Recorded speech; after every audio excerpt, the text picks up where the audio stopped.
শুরুতেই আমি তোমাদেরকে দেখাবো সেটা হচ্ছে যে আমাদের এমসিকিউ, আমরা একটা প্যাসেজ পাই, প্যাসেজে এমসিকিউ কোয়েশ্চেনগুলো আমরা কিভাবে আনসার করব। প্রথম কথা হচ্ছে এমসিকিউ তোমাদের 5 নম্বরের মধ্যে তুমি এখানে 4 মোটামুটি ক্লিয়ারলি পেয়ে যেতে পারো। সেটা হচ্ছে তোমার যদি ভোকাবুলারিতে একটু স্ট্রং পয়েন্ট থাকে, তুমি যদি মেমোরাইজিং পার্ট বা সিনোনিম অ্যান্টোনিম বেশি পারো, তাহলে 5-এ 5 পাওয়া সম্ভব। সো তোমাদের কোয়েশ্চেনগুলো কিভাবে হয় একটু দেখো। এইখানে তোমাদের কোয়েশ্চেনগুলো হচ্ছে ভোকাবুলারি ইন কনটেক্সট, ওই যে বললাম ভোকেব মানে সিনোনিম অথবা অ্যান্টোনিম চায়, এবং এইটা হচ্ছে আমাদের মেমোরাইজিং পার্ট। এটা তুমি যদি মুখস্থ পারো তাহলে অ্যান্সার করতে পারবা। এরপরে দেখো মেইন আইডিয়া বা টাইটেল। দেখো মেইন আইডিয়া কোয়েশ্চেন যেটা, এটা হচ্ছে মূল বক্তব্য নির্ধারণ করে, এবং এটা আমি বলবো ইনফরমেটিভও হয়। তোমার হচ্ছে প্যাসেজের ইনফরমেশন রিলেটেডও তোমার প্যাসেজের যে কোনো জায়গা থেকে যে কোনো আইডিয়া থেকে প্রশ্ন করা হয়। তার মানে এখানে আমি টাইটেল কোয়েশ্চেনকে বুঝাচ্ছি না, আমি পরেরটা টাইটেল কোয়েশ্চেন বুঝাবো। এখানে তোমার মেইন আইডিয়াটা বুঝাতে পারি, মানে পুরো প্যাসেজের বিভিন্ন অংশ থেকে এই প্রশ্নটা হতে পারে। আবার যেটা টাইটেল কোয়েশ্চেন, এটা হচ্ছে পুরো প্যাসেজটা কাকে বুঝাচ্ছে, একটা শিরোনাম, এই শিরোনাম থেকে তোমাদের প্রশ্ন আসতে পারে। And then parts of speech related, যদিও এটা কম আসে বাট তারপর একটু জেনে রাখো। তাহলে দেখো প্যাসেজ থেকে আমরা 5/5 তখনই পাবো যখন আমরা ভোকাবুলারি বা সিনোনিম অ্যান্টোনিম বেশি পারবো। এবার আসো, ধরো তোমার একটা প্যাসেজ, এখানে অ্যাডোলেসেন্স একটা প্যাসেজ আসলো, এই প্যাসেজ থেকে তোমার যেই কোনো ধরনের প্রশ্ন আসতে পারে। ধরো তোমার এখানে আসতে পারে এরকম, এই যে ভোকাবুলারি আইটেম, এই ভোকাবুলারি আইটেম থেকে আসতে পারে। যেমন আমরা পড়েছি যে অ্যাডোলেসেন্সের প্রথম লাইনে কিন্তু কোর রিসোর্স আছে। সো বলতে পারে এই কোরের সিনোনিম কি, তাহলে এখানে দেখো কোরের সিনোনিম মেইন বা সেন্ট্রাল, এইখান থেকে তোমাদের প্রশ্ন আসতে পারে।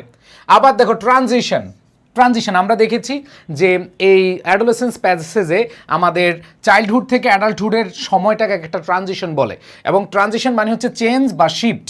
তার মানে তুমি অর্থ পারলে অ্যান্সার করতে পারবা। এরপরে দেখো তোমাদের অ্যাফ্লুয়েন্ট মানে হচ্ছে কি রিচ বা ওয়েলদি, ধনী পরিবারকে বোঝায়। তো প্যাসেজে বলা ছিল marry at a later age, যে যারা অ্যাফ্লুয়েন্ট ফ্যামিলির তারা হচ্ছে বিবাহ একটু দেরিতে করে। সো এখান থেকে অ্যাফ্লুয়েন্ট ওয়ার্ডটা নিতে পারে। এরপর দেখো ভালনারেবিলিটি হচ্ছে কি ঝুঁকি বা শিকার, তার মানে হচ্ছে রিস্ক বা বিইং আনসেফ। সো এইরকম আমাদের ওয়ার্ডগুলো থাকতে পারে, এবং এগুলার কাছাকাছি বা হচ্ছে সমার্থক শব্দ আমাদের নিতে বলে, এবং প্যাসেজের কনটেক্সট অনুসারে আমাদের নিতে হবে। মনে রাখবা যে একটা ওয়ার্ডের একাধিক অর্থ থাকে, বাট প্যাসেজে কি বোঝাচ্ছে সেটা অনুযায়ী আমাদের আনসার করতে হয়। সো এটা হচ্ছে তুমি অর্থ পারলে অ্যান্সার করতে পারবা। এরপরে দেখো তোমাদের যদি আমি বলি যে মেইন আইডিয়া কোয়েশ্চেন, যেমন এখানে দেখো adolescence is important for national growth. হ্যাঁ, ধরো এইখানে আমাদের পুরো প্যাসেজটা আমরা বুঝতে পারলাম, মেইন আইডিয়াটা বুঝলাম, কিন্তু এইখানে তোমার প্রশ্ন আসতে পারে the main idea of the passage is population in Bangladesh, importance of T, education system, অবশ্যই কি adolescence and problems of adolescence girls. তোমরা দেখো, তোমরা যে প্যাসেজটা আমি আজকে পুরোপুরি ক্লিয়ার করে দিব, সমস্যা নেই। সো সেখানে কি ছিল, অ্যাডোলেসেন্সতে বুঝিয়েছে যে অ্যাডোলেসেন্সের যে পিরিয়ডটা এটা কত থেকে কতটুকু, এবং এই পিরিয়ডে কি কি হয়।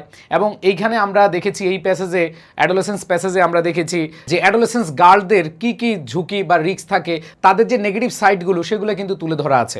সো এইখানে আমরা হচ্ছে এই কোয়েশ্চেনগুলো একবারে 4টা অপশন দেখে তারপরে অ্যান্সার করব, এবং তোমাকে অবশ্যই পুরো প্যাসেজটাকে মাথায় নিয়ে রাখতে হবে। এরপর দেখো কি বলা আছে টাইটেল।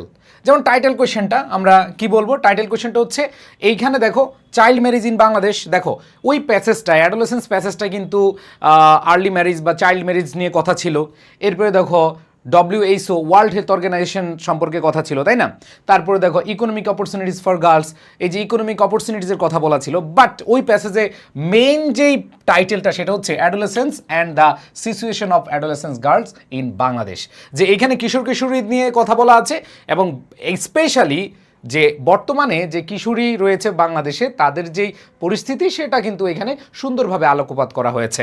সো এইভাবে তোমাদের কোয়েশ্চেনগুলো আসতে পারে, টাইটেল কোয়েশ্চেন। অ্যান্ড লাস্ট হচ্ছে পার্টস অফ স্পিচ আইডেন্টিফিকেশন, যে কোনটা নাউন, কোনটা অ্যাডজেক্টিভ, কোনটা ভার্ব। যেমন দেখো অ্যাডোলেসেন্স এটা হচ্ছে কি নাউন, আবার দেখো কনস্টিটিউট এটা হচ্ছে ভার্ব। একটা সেন্টেন্স তুমি যে প্যাসেজটা আছে ওই প্যাসেজ থেকে যে কোনো একটা ওয়ার্ড নিবে, ওয়ার্ড নিয়ে বলবে এটা কোন পার্টস অফ স্পিচ। সো এটা কোয়েশ্চেন কম আসে, বাট এখানে আমরা মোটামুটি যদি দেখি, যেমন দেখো অ্যাডোলেসেন্স এটা হচ্ছে কি, এটা হচ্ছে নাউন, কনস্টিটিউট হচ্ছে কি ভার্ব, কোর হচ্ছে কি অ্যাডজেক্টিভ, ইনইকুয়ালিটি হচ্ছে কি নাউন, অ্যাফ্লুয়েন্ট হচ্ছে কি অ্যাডজেক্টিভ।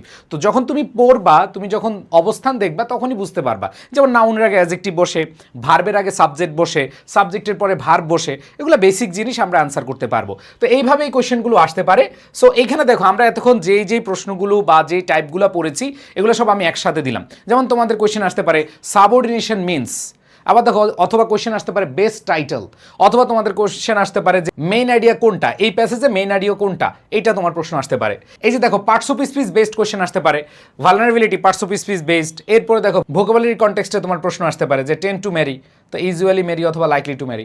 সো এইখানে আমরা এমসিকিউতে কী ধরনের প্রশ্ন আসতে পারে এইটা আমরা দেখতে পারলাম। আর এখানে ইনফরমেটিভ যেগুলো আসবে এগুলো হুবহু আনসার, মানে প্যাসেজ যা বুঝাচ্ছে সেভাবে অ্যান্সার করে দিবা। সো ইনফরমেটিভ আমরা হচ্ছে ওই যে মেইন আইডিয়া বা আইডিয়া প্যাসেজ বা আইডিয়া জেনারেশন থেকে এটা হচ্ছে সৃজনশীল আকারে ক্রিয়েটিভ আকারে আসতে পারে, অত হুবহু আনসার আসতে পারে। যেমন হচ্ছে লিগাল এজ অফ বয়েজ, এটা আসতে পারে ভাই, এটা তো আর কোনো ঝামেলা নাই, এটা ডিরেক্ট তুমি অ্যান্সার করে দিবা 21, ঠিক আছে। লিগাল এজ অফ গার্লস 18 তুমি বসায় দিবা। সো ওগুলো আমি আলোচনা করলাম না।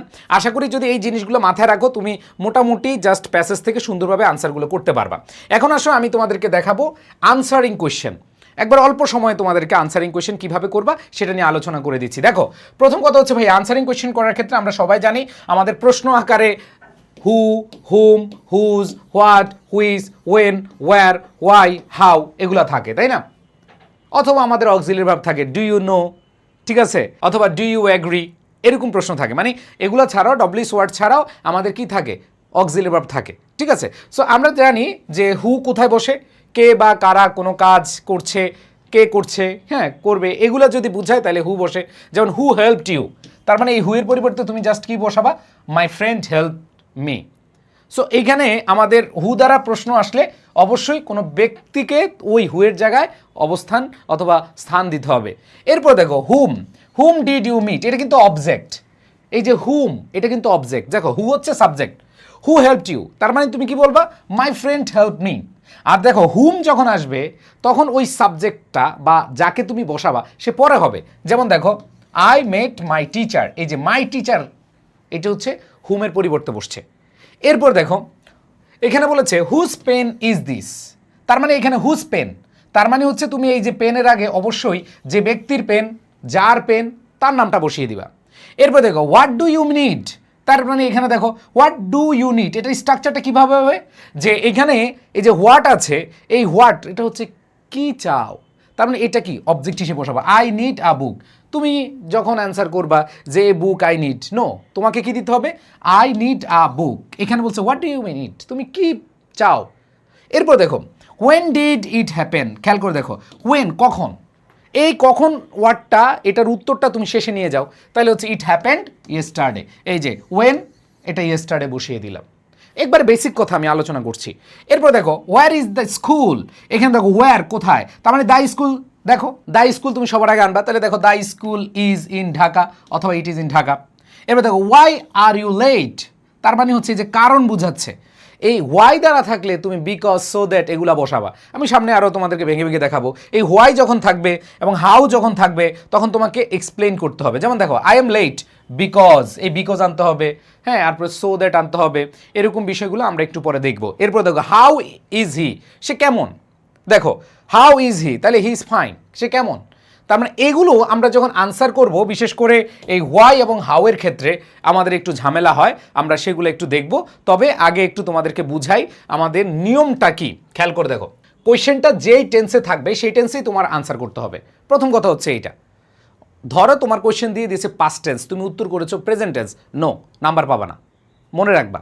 তাইলে হচ্ছে তোমাকে কোয়েশ্চেন যেই টেন্সে থাকবে সেই টেন্সেই তোমার লিখতে হবে। যেমন ডিড হি গো, এখানে ডিড পাস্ট টেন্সে আছে, তার মানে তুমি ওয়েন্ট লিখবা, তুমি এখানে হি গোজ লিখতে পারবা না, এখানে ওয়েন্ট লিখতে হবে, পাস্ট লিখতে হবে। এবার দেখো ডাজ হি গো, এখানে ডাজ আছে প্রেজেন্ট, এই জন্য তুমি কি লিখতে পারছো, হি গোজ। এরপরে খেয়াল করে দেখো যদি অ্যাক্টিভ ভয়েসে থাকে প্রশ্নটা তোমাকে অ্যাক্টিভ ভয়েসে লিখতে হবে, আর যদি প্যাসিভ ভয়েসে থাকে তাহলে তুমি প্যাসিভ ভয়েসে লিখবা। যেমন দেখো হু রোড দ্য পোয়েম, তাহলে এই যে হুর পরিবর্তে নজরুল বসায় দিলা, কোনো ঝামেলা নাই। আর যখন এইটা হচ্ছে প্যাসিভে থাকবে by hmm was it written, তাহলে ইট ওয়াজ রিটেন বাই নজরুল। দেখো এর আগে আমরা অ্যাক্টিভ পেয়েছি, এই জন্য নজরুলকে সাবজেক্ট হিসেবে বসিয়েছি, আর এরপরে আমরা দেখলাম যে এইখানে আমরা প্যাসিভ পেয়েছি, এই জন্য নজরুলকে আমরা অবজেক্ট হিসেবে বসিয়েছি। সবাই ক্লিয়ার? ওকে, আচ্ছা এইবার দেখো ইয়েস নো কোয়েশ্চেন, এটা তোমার থাকেই যে ডু ইউ এগ্রি, ঠিক আছে, এরকম প্রশ্ন কিন্তু থাকে। সো এখানে এরকম ইয়েস নো প্রবলেম আমরা খুব সহজেই সলভ করতে পারবো যদি দেখো যে অক্সিলারি ভার্ব অথবা ডু, ডাজ, ডিড এগুলো দ্বারা যদি প্রশ্ন থাকে, মানে ডু ভার্ব যদি থাকে। সো এরকম থাকলে ইয়েস অথবা নো, তুমি কি এগ্রি করো? যদি এগ্রি করো তাহলে ইয়েস, এরপরে পয়েন্টটা লিখবা, লেখার পরে তুমি মূল কথাটা লিখবা। Is she honest? Yes she is honest. Yes লিখবে, ইয়েস লিখে আবার শেষ করে দিও না, ইয়েস লিখে তারপরে তুমি সেন্টেন্সটাকে অ্যাসার্টিভ লিখে দিবা যে ইজ শি অনেস্ট, তুমি লিখবা কি ইয়েস শি ইজ অনেস্ট। আবার দেখো ডু ইউ, এখানে যদি এরকম হয় do you read English? Yes I read English. So you দ্বারা যখন প্রশ্ন করে তখন আমরা আই নেই, কি নেই? আই নেই। যে do you know English? Do you study attentively? Yes, এরপরে তুমি বাকিটা লিখবা, আই দিয়ে লিখবা। সো এরকম যদি থাকে আই অথবা উই হয়, আই অথবা কি উই হয়। সো আমরা এই জিনিসগুলো লিখি। সো মাথায় রাখতে হবে ভাইয়া, যেমন দেখো are you ready? Yes I am ready, এই যে ইউ আছে। Did you completed the work? Yes I completed the work. You মানে কি তোমাকে প্রশ্ন করেছে, তার মানে তুমি সাবজেক্টটা কি আই আনবা। এরপর দেখো was the letter written by Rafi? খেয়াল করে দেখো এই যে was the letter written by Rafi, এইখানে ভাই এখানে কি ইউর কথা আছে? বলছে was the letter written by Rafi. হ্যাঁ, এই লেখাটা কি বা এই চিঠিটা কি রাফির দ্বারা লেখা হয়েছিল? Yes it was written by Rafi. এরপর দেখো উইল ইউ অ্যাটেন্ড? দেখো এই যে উইল ইউ, ইউ আছে, তার মানে কি yes I will attend the class. So বুঝতে পেরেছো? তুমি আই কখন আনবা? যখন ইউর কথা বলবে। আর যখন ইউর কথা না বলবে, অন্য কিছু বুঝাবে, তখন হচ্ছে তুমি অন্যভাবে লিখে দিবা। সো এখানে হচ্ছে আমাদের বেসিক, যে আমরা যখন কোয়েশ্চেনগুলো দেখবো এভাবে আনসার করার চেষ্টা করব। ওকে, এখন কথা হচ্ছে যে আমরা এই বেসিক জিনিসগুলো জানি কিনা। দেখো এই বেসিকগুলো জিনিস তো আমরা সবাই জানার কথা, এখানে প্রত্যেকে যারা আছে সবাই জানার কথা। When do you go to school? তো এই হোয়েন দ্বারা প্রশ্ন করলে ওই যে উত্তরটা তোমার শেষে চলে যাবে, মানে সময়টা শেষে চলে যাবে। তার মানে এখানে ইউ আছে, তাহলে কী হবে? I go to school at 8:30 AM। আবার দেখো what does no for work? তাহলে এখানে খেয়াল করে দেখো হোয়ার, কোথায়, এই কোথায়টা কি শেষে চলে যাবে, কোথায়। তাহলে তুমি দেখো প্রশ্নের মধ্যে একটা প্রশ্নের মধ্যে আমি জাস্ট তোমাদেরকে এটা একটু ক্লিয়ার করে দিই ভাইয়া, এই প্রশ্নের মধ্যেই উত্তর লুকায়িত আছে 80%, আর 20% তোমার দেখে লিখতে হবে প্যাসেজ থেকে। তো আমরা যখন প্যাসেজ থেকে সলভ করাবো তখন বুঝতে পারবা, খুবই ইজিলি চিন্তা করে দেখো। আমি একটু পরে প্যাসেজ দিয়ে সলভ করাবো, কোনো সমস্যা নেই। দেখো what does no for work? তাহলে এইখানে তুমি যে কাজটা করবে, এই ওয়ার্ডটা কি শেষে চলে যাবে, সে যেখানে কাজ করে সেটা শেষে চলে যাবে। তাহলে দেখো সাবজেক্ট নিলে কি নফা, এবার ওয়ার্ক প্রেজেন্ট টেন্সে আছে, তাহলে works at Agrani Bank Limited. Why did Roni go to New Market? তো খেয়াল করে দেখো ডিড এটা পাস্ট টেন্সে আছে, তার মানে কি এখানে আমাদের উত্তরটা কি হবে? পাস্ট টেন্সে হবে। তাহলে দেখো Roni went to New Market to buy a shirt. So আমরা এখানে দেখতে পাচ্ছি, এখানে আমরা কি করলাম?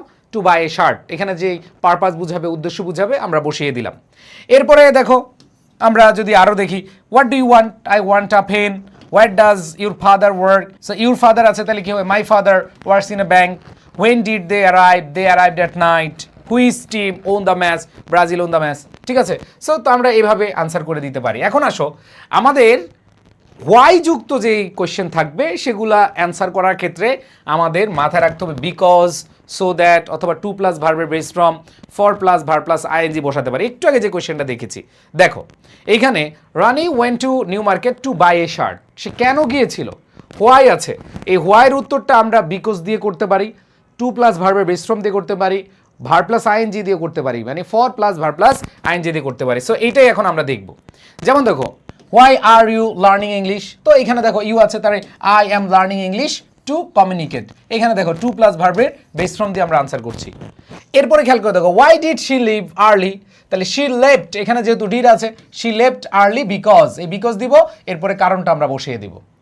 এরপর দেখো why will they practice more? তারা কেন অনেক বেশি হচ্ছে প্র্যাকটিস বা চর্চা করে? They will practice more so that, যাতে দে ক্যান উইন। এরপরে দেখো হোয়াই ডাজ হি সেভ মানি?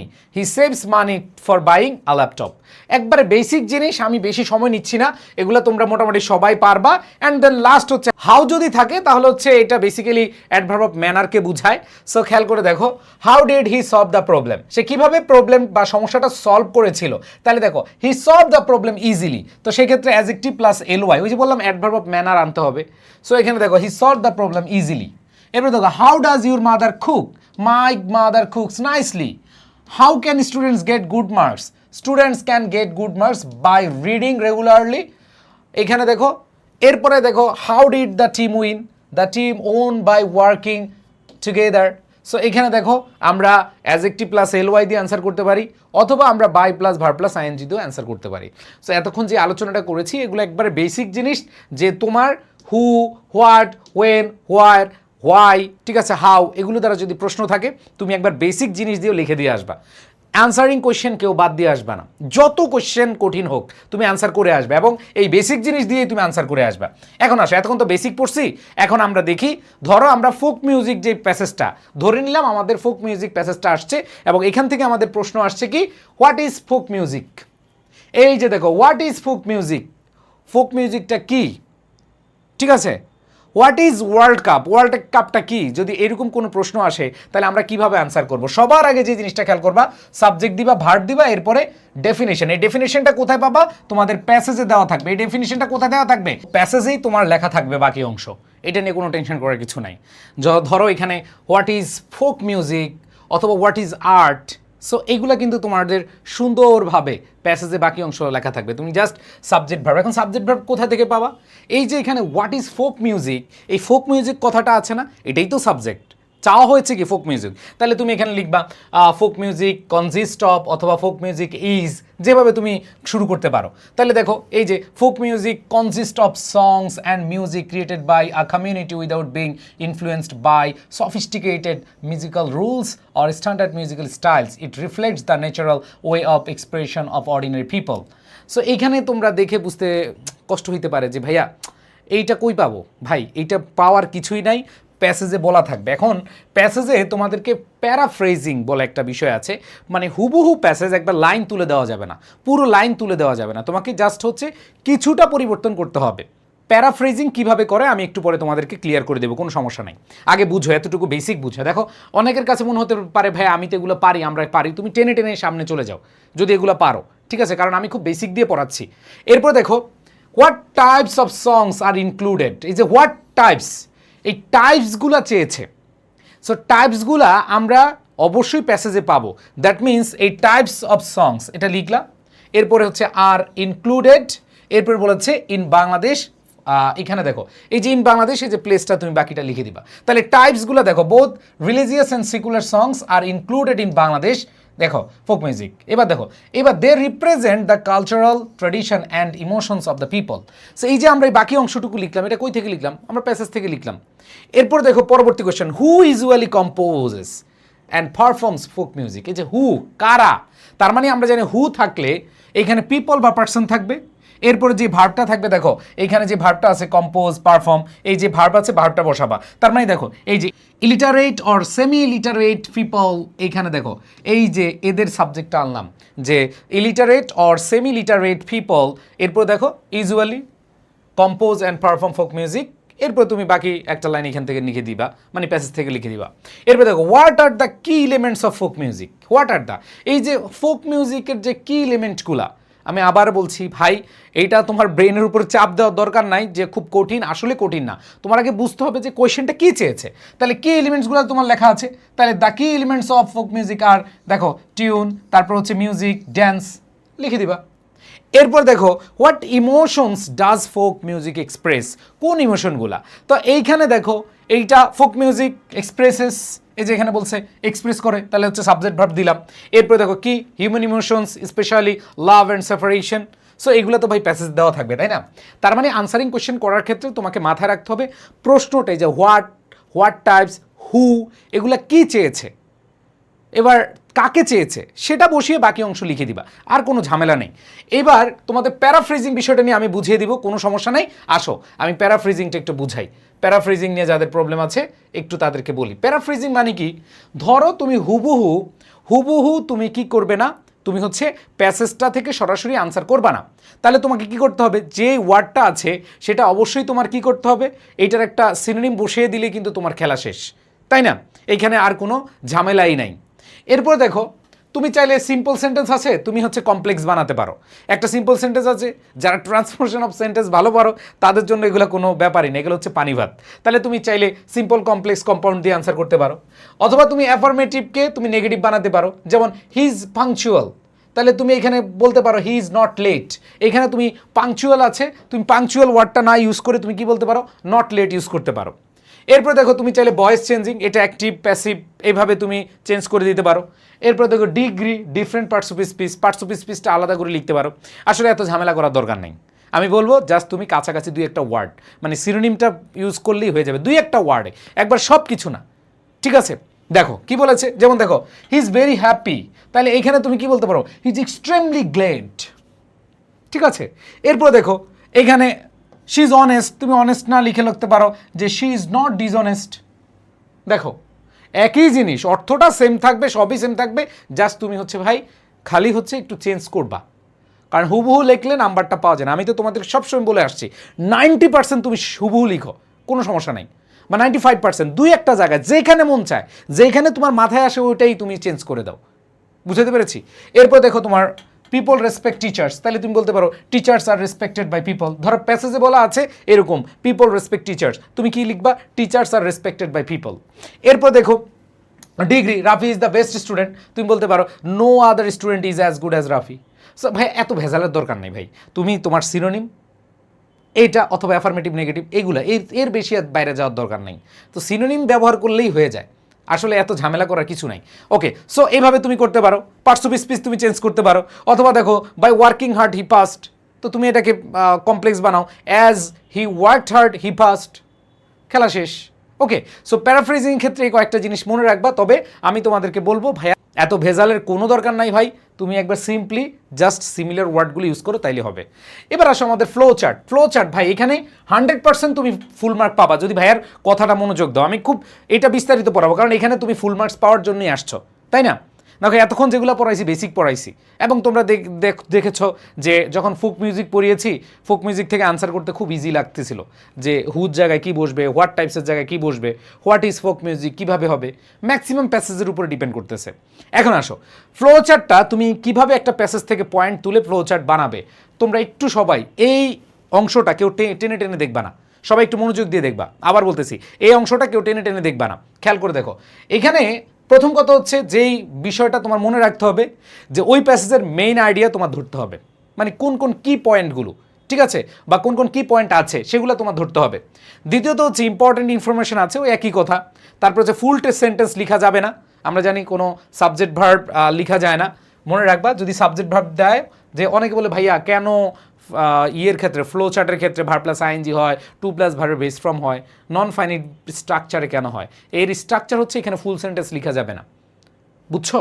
এরপরে দেখো মানে হচ্ছে সাবজেক্ট থাকবে না। এক কথা আমি আরো সহজে বলে দেই, সাবজেক্ট রাখতে পারবা না। কি রাখতে পারবা না? সাবজেক্ট রাখতে পারবা না। এবার দেখো প্যাসেজের অর্ডার অনুযায়ী ফ্লো চার্ট সাজাতে হবে। এখন এইখানে ফ্লো মানে কি? ধারাবাহিকতা, মানে একটার পরে আরেকটা। এখন ধরো আমার বাবা দাদার আগে তো আমি বিয়ে করতে পারবো না, তাই না? একটা ফ্লো আছে। সো এই জায়গাটাই আমাদের মেজর কনসার্ন, যে আসলে ফ্লো চার্টে তুমি এলোমেলো করতে পারবে না, তোমার ফ্লোটা ঠিক রাখতে হবে। এবার দেখো নাম্বার, ডেটা, কজ, ইফেক্ট থাকলে শর্ট ফর্মে লিখতে হবে। সো এগুলো আমি তোমাদেরকে এখন বিস্তারিত দেখাবো, কোনো টেনশন নাই। আসো, সবার আগে যে বিষয়টা খেয়াল রাখতে হবে সেটা ভাইয়া, একটা প্যাসেজে বিভিন্ন টাইপের ইনফরমেশন থাকে, যেমন ডেফিনিশন টাইপ থাকে সেন্টেন্স, যেমন ফোক মিউজিক। এই ফোক মিউজিক এখানে ডেফিনেশন থাকবে, তাই না? এরপরে তুমি দেখো তোমার যদি সেন্টেন্সে অ্যাডোলেসেন্স থাকে, অ্যাডোলেসেন্সের ডেফিনেশনটা থাকবে। তার মানে হচ্ছে এখানে এই জিনিসগুলো থাকবেই। এরপরে দেখো কজ অ্যান্ড ইফেক্ট সেন্টেন্স, যেমন ধরো এই যে আমরা দেখেছি অ্যাডোলেসেন্সে আমরা দেখেছি যে মেয়েদেরকে তাড়াতাড়ি বিয়ে দেওয়া হয়, তাই না? বলা আছে না? যেমন হচ্ছে শিল্পীর যে প্যাসেজটা তোমরা পড়েছ, শিল্পীর বিয়ে হয়েছিল 15 বছর বয়সে। সো এই যে শিল্পীর 15 বছর বয়সে বিয়ে হয়েছে, তো এর ইফেক্টটা কি কি হয়েছিল, বা একটা মেয়েকে যদি তাড়াতাড়ি বিয়ে দেওয়া হয় বা আর্লি ম্যারেজ হয় বা আর্লি প্রেগনেন্সির একটা বিষয় থাকে, তখন কি হতে পারে, ইফেক্ট কিন্তু আছে, এই টাইপের ইনফরমেশন থাকে। এরপর দেখো ডেটা সেন্টেন্স, একটা সেন্টেন্সের ডেটা থাকে, যেমন পোলাদের বিয়ের বয়স কত, 21, আর মেয়েদের বিয়ের বয়স কত, 18। সো এইটা থাকতে পারে। অথবা দেখো আমাদের অ্যাডোলেসেন্স প্যাসেজে এই যে 31 মিলিয়ন আছে, সো এইখানে দেখো এই ইনফরমেশন রিলেটেড ডেটাগুলো আমাদের থাকে। তারপরে দেখো প্রবলেম সেন্টেন্স, যেমন চাইল্ড ম্যারেজ, এক্সক্লুশন, ভায়োলেন্স, এই যে প্রবলেম রিলেটেড বা প্রবলেম ওয়ার্ড যেগুলো, এগুলো থাকে। তারপর দেখো কম্পারেটিভ আইডিয়া, যেমন হায়ার এডুকেশন, অ্যাফ্লুয়েন্ট ফ্যামিলি, যাদের হায়ার এডুকেশন থাকে, হ্যাঁ, অথবা অ্যাফ্লুয়েন্ট ফ্যামিলি থাকে, তারা হচ্ছে কি করে, তারা হচ্ছে এই জায়গায় দেরিতে বিয়ে করে, মানে যারা একটু কম শিক্ষিত তারা তাড়াতাড়ি করে, এখানে তুলনা বোঝাচ্ছে। তার মানে একটা প্যাসেজে বিভিন্ন টাইপের কি থাকে, ইনফরমেশন থাকে। সো ওই ইনফরমেশনগুলো থেকে তোমার আস্তে আস্তে কি করতে হয়, ফ্লো চার্ট করতে হয়। এখন আসো ভাইয়ারা, আমরা তোমাদেরকে একটা প্যাসেজ খুব সুন্দরভাবে বুঝিয়ে দিব যে আসলে একটা প্যাসেজের মূল পয়েন্ট কোনগুলো, এগুলো কিভাবে খুঁজে বের করব। আসো, প্রথম কথা হচ্ছে দেখো, অ্যাডোলেসেন্স কনস্টিটিউট, এই প্যাসেজটা খুবই ইম্পর্টেন্ট ভাইয়া, এই প্যাসেজটা খুবই ইম্পর্টেন্ট, এবং আমি প্রত্যেকটা প্যাসেজ তোমাদেরকে পড়িয়ে দিব। আজকে পুরো ক্লাসটা একটু থাইকো ভাই, আশা রাখি ইনশাল্লাহ তোমার রিভিশন এখানেই হয়ে যাবে, এখানে হয়ে যাবে। হ্যাঁ, দরকার 2x স্পিড দিয়ে তুমি দেখো, বাট হচ্ছে ভুল করবা না। দেখো, adolescence constitute a Nations core resource for national renewal and growth, এই প্যাসেজটা আমি পুরো পড়িয়ে দিব, কোনো সমস্যা নাই, জাস্ট এটা একটু বুঝার জন্য দিলাম। দেখো, এইখানে মেইন এই প্যাসেজের একটু অংশ, মানে ধরো এই প্রথম প্যারা, এটা ধরলাম কি প্রথম প্যারা, এটাতে বলা আছে যে অ্যাডোলেসেন্স হচ্ছে কোর রিসোর্স। এটাতে বলেছে যে ট্রানজিশন, এটা হয় কি, এই অ্যাডোলেসেন্সটা হচ্ছে ট্রানজিশন হয় চাইল্ডহুড থেকে অ্যাডাল্টহুডে। এরপর দেখো, এটা ফিউচারকে শেপ করে, ঠিক আছে, গুরুত্বপূর্ণ ওয়ার্ডগুলো, কি পয়েন্টগুলো আমি তোমাদেরকে দেখাচ্ছি। এরপর দেখো কি বলেছে, এখানে একটা ইনফরমেশন দিয়েছে 31 মিলিয়ন হচ্ছে কি অ্যাডোলেসেন্স। তো এই প্যারাতে কয়েকটা মূল পয়েন্ট দেখো, কি ওয়ার্ডগুলো আমি তোমাদেরকে দেখালাম। এখন আসো ভাইয়া, এইবার আমি যদি দেখাই পরবর্তী যেই প্যারাটা, সেই প্যারাটাতে কি বলা আছে। এখানে দেখো, the situation of adolescence girls. দেখো, পরের প্যারায় আবার হচ্ছে অ্যাডোলেসেন্স গার্লস, আমাদের কিশোরীদের পরিস্থিতি বোঝাচ্ছে। সো এখানে দেখো, তাদের যে পরিস্থিতি বোঝাচ্ছে, সেখানে আমরা দেখলাম ইনইকুয়ালিটি রয়েছে, সাবঅর্ডিনেশন রয়েছে, এটা হচ্ছে মেইন। এইবার দেখো, এই ইনইকুয়ালিটি এবং সাবঅর্ডিনেশনের কারণে এই যে না, আমাদের কিশোরীদের যে অসমতা এবং তাদের যে অধীনস্থতা, এটার কারণে কি কি হচ্ছে, তার মানে এটা হচ্ছে কজ। তাহলে ইফেক্টগুলো কি কি হচ্ছে, ইফেক্টগুলো হচ্ছে child marriage, marginalisation, exclusion from health, তারপর হচ্ছে ভায়োলেন্স, ঠিক আছে, ইকোনমিক অপরচুনিটিস থেকে মার্জিনালাইজড করা হয়, তারপর হচ্ছে vulnerability to violence and sexual abuse. তার মানে এখানে কজ, কারণ আছে, আর হচ্ছে ভাইয়া কি আমাদের ফলাফল আছে। তো দেখো কি ধরনের কোশ্চেন আসতে পারে, এখান থেকে ফ্লো চার্ট আসতে পারে, the situation of adolescence girls, এইখান থেকে আসতে পারে। তাহলে তুমি দেখো পয়েন্টগুলো পেয়ে গেলা। এবার আসো, আমি একটু পরে বুঝাচ্ছি, তোমরা জাস্ট মনোযোগ দাও, তোমার পানির মতো লাগবে, ফ্লো চার্টটা পানির মতো লাগবে, দেখবা। এরপর দেখো, আমরা এই প্যারা যদি আসি, কি বলেছে, in Bangladesh the legal age of marriage is 18। এই যে এখানে দেখো বয়স দিয়েছে, লিগ্যাল এজ দেওয়া আছে, এটা দেওয়া আছে, এবং এই লিগ্যাল এজের মধ্যে আমরা এখানে যে জিনিসটা পাচ্ছি, এই অ্যাডোলেসেন্স গার্লস যারা রয়েছে, 15 বছর বয়সে অনেকের বিয়ে হয়ে যায়, এবং এর মধ্যে 19 বছর বয়সে 60% কি হয়ে যায়, মা হয়ে যায়, ঠিক আছে। এই যে দেখো 33% 15 বছরের আগেই বিয়ে হয়ে যাচ্ছে, আবার হচ্ছে এর মধ্যে 19 বছরের মধ্যেই তারা 60%, তার মধ্যে 60% মা হচ্ছে। সো এই যে আমাদের বিষয়গুলো বলা আছে, এবং সাথে বলেছে যারা একটু হায়ার এডুকেটেড, এই যে with higher level of education and from more affluent families, যারা হায়ার এডুকেশন এবং অ্যাফ্লুয়েন্ট ফ্যামিলিজ, তারা হচ্ছে বিয়েটা কি দেরিতে করে। সো এই যে ইনফরমেশনগুলো আছে, এই ইনফরমেশনগুলো থেকে আমাদের কি কি ফ্লো চার্ট আসতে পারে, এটা আমাদের প্যাসেজ পড়ে বুঝতে হবে, এবং পয়েন্টগুলো তুমি খুঁজে বের করো। দেখো এইখানে আমরা যদি দেখি, এই যে প্যাসেজের প্রথম লাইনটায় কোর রিসোর্স, এই যে দেখো প্রধান সম্পদ বা মেইন সম্পদ, কেন্দ্রীয় সম্পদ। এবার দেখো দ্বিতীয় লাইনে আমরা দেখছি transition from childhood to adulthood. এরপর দেখো এটা লাইফস্টাইলকে কি করে, শেপ করে। তারপরে দেখো ইনইকুয়ালিটি অথবা সাবঅর্ডিনেশন, এটাতে চাইল্ড ম্যারিজ হয়, আরও অন্য জিনিস হয়ে থাকে আমরা দেখেছি। এরপর দেখো হায়ার এডুকেটেড যারা, তাদের এটা একটা পজিটিভ ফ্যাক্টর, এরা হচ্ছে বিয়েটা করে দেরিতে। বুঝাইতে পারছি? সো এইখানে এই মেইন পয়েন্টগুলো তুমি যদি ধরতে পারো, তোমার জন্য ফ্লো চার্ট ইজি। সো এইখানে আসো, ফ্লো চার্ট লেখার নিয়ম, যে আসলে কিভাবে আনসার করলে ফুল মার্কস পাবো, এটা নিয়ে অনেকের কনফিউশন আছে, আমি পুরো ক্লিয়ার করে দিচ্ছি ধরে ধরে। খেয়াল করে দেখো ভাইয়া, আমরা ইনফিনিটিভ ফ্রেজ দিয়ে, মানে 2+ ভার্বের বেস ফর্ম দিয়ে আনসার করতে পারি। আমরা ভার্ব প্লাস আইএনজি ফ্রেজ দিয়ে, ভার্ব প্লাস আইএনজি এবং আদার্স দিয়ে আমরা আনসার করতে পারি। আমরা preposition plus verb plus ING দিয়ে আনসার করতে পারি। আমরা ভার্ব দিয়েও আনসার করতে পারি, ভার্বের 1 নাম্বার রূপ, এস রূপ, V3 রূপ, V2 রূপ, এগুলো দিয়ে আমরা আনসার করতে পারি। অথবা সিঙ্গেল ওয়ার্ড, যেটাকে আমরা বলি নাউন ওয়ার্ড দিয়ে বলতে পারি, টিচার, ইনইকুয়ালিটি, ম্যারেজ, ঠিক আছে, এটা দিয়ে আমরা করতে পারি। অথবা নাউন ফ্রেজ দিয়ে করতে পারি, ডিটারমিনার, অ্যাডজেক্টিভ, নাউন। আচ্ছা, এই নাউন ফ্রেজটা নিয়ে অনেকে কনফিউশনে থাকো, মনে রাখবা আমি নাউন ফ্রেজটা একবার সহজে বলি। Boy noun, the boy noun phrase, boy noun, a good boy noun phrase, ঠিক আছে। Teacher noun, a good teacher noun phrase. Garden noun, the garden noun phrase, ঠিক আছে। সো এই যে নাউনের সাথে যখন অ্যাডজেক্টিভ, ডিটারমিনার বসে, অথবা নাউনের আগে প্রিপোজিশন, নাউন, এগুলা যখন বসে, তখন এটাকে বলা হয় নাউন ফ্রেজ। সো এইভাবে আমাদের আনসার হয়। আমি একবার প্রত্যেকটা ধরে ধরে এখন দেখাবো। আসো, প্রথম কথা হচ্ছে ইনফিনিটিভ ফ্রেজ দিয়ে আমাদের কিভাবে আমরা ফ্লো চার্ট করতে পারি। দেখো প্রথম কথা হচ্ছে ভাইয়া, দেখো ইনফিনিটিভ ফ্রেজটা আমরা কখন ইউজ করি, যখন হচ্ছে উদ্দেশ্য বোঝায়, এটা আমরা সবাই জানি, একবার ছোটবেলা থেকে পড়ে আসছি। এখন ধরো আমাদের আনসারটা, প্রথম কোয়েশ্চেনটা দেওয়া আছে, এটা টু এনশিওর ন্যাশনাল গ্রোথ। দেখো এই যে প্যাসেজে আমরা দেখতে পাচ্ছি যে অ্যাডোলেসেন্সটা একটা বড় সম্পদ টু এনশিওর ন্যাশনাল গ্রোথ, ঠিক আছে, জাতীয় প্রবৃদ্ধির জন্য। সো এরপরে তুমি যদি লেখো তাহলে কি হবে, to prevent child marriage, to protect adolescence girls, to provide health facilities. তো এখানে দেখো প্রত্যেকটা আমরা কি দিয়ে লিখতেছি, টু দিয়ে লিখতেছি, মানে টু এরপরে ভার্বের কি হবে, বেস ফর্ম হবে। ধরো এখানে যদি বলা থাকে, আমাদের প্রশ্ন আসে যে অ্যাডোলেসেন্সদের ভূমিকা কি, অথবা ন্যাশনাল গ্রোথ অথবা আমাদের রিনিউয়ালের জন্য কি কি দরকার, বা অ্যাডোলেসেন্সটা কি পরিমাণ ভূমিকা পালন করে। সো তুমি এখানে বলতে পারো কি, টু শেপ ফিউচার লাইফস, ঠিক আছে, এরপর to ensure national growth, to build better society. তো তার মানে প্রত্যেকটা জায়গাতে তুমি কি দিচ্ছ, টু প্লাস ভার্বের বেস ফর্ম দিচ্ছ। এখন দেখো শুরুতে আছে টু প্লাস ভার্বের বেস ফর্ম, তুমি দ্বিতীয়টায় তুমি টু প্লাস আইএনজি দিতে পারবে না। প্রথম কথা হচ্ছে ভাইয়া, টুর পরে আমরা যদি ভার্ব আনি অবশ্যই ভার্বের বেস ফর্ম আনবো। সো এটা আমরা এইভাবে মনে রাখবো। এরপরে দেখো আমরা যদি দেখি ভার্ব প্লাস আইএনজি, ধরো প্রথমটা আমাদের আইএনজি আছে, ধরো এই যে প্রথমটা কি আছে, ধরো অ্যাডোলেসেন্স গার্ল, বললো কি অ্যাডোলেসেন্স গার্ল যারা, তারা কি কি সমস্যার সম্মুখীন হয়, তারা কোন কোন ইম্পেডিমেন্টের সামনে তারা ফেস করে।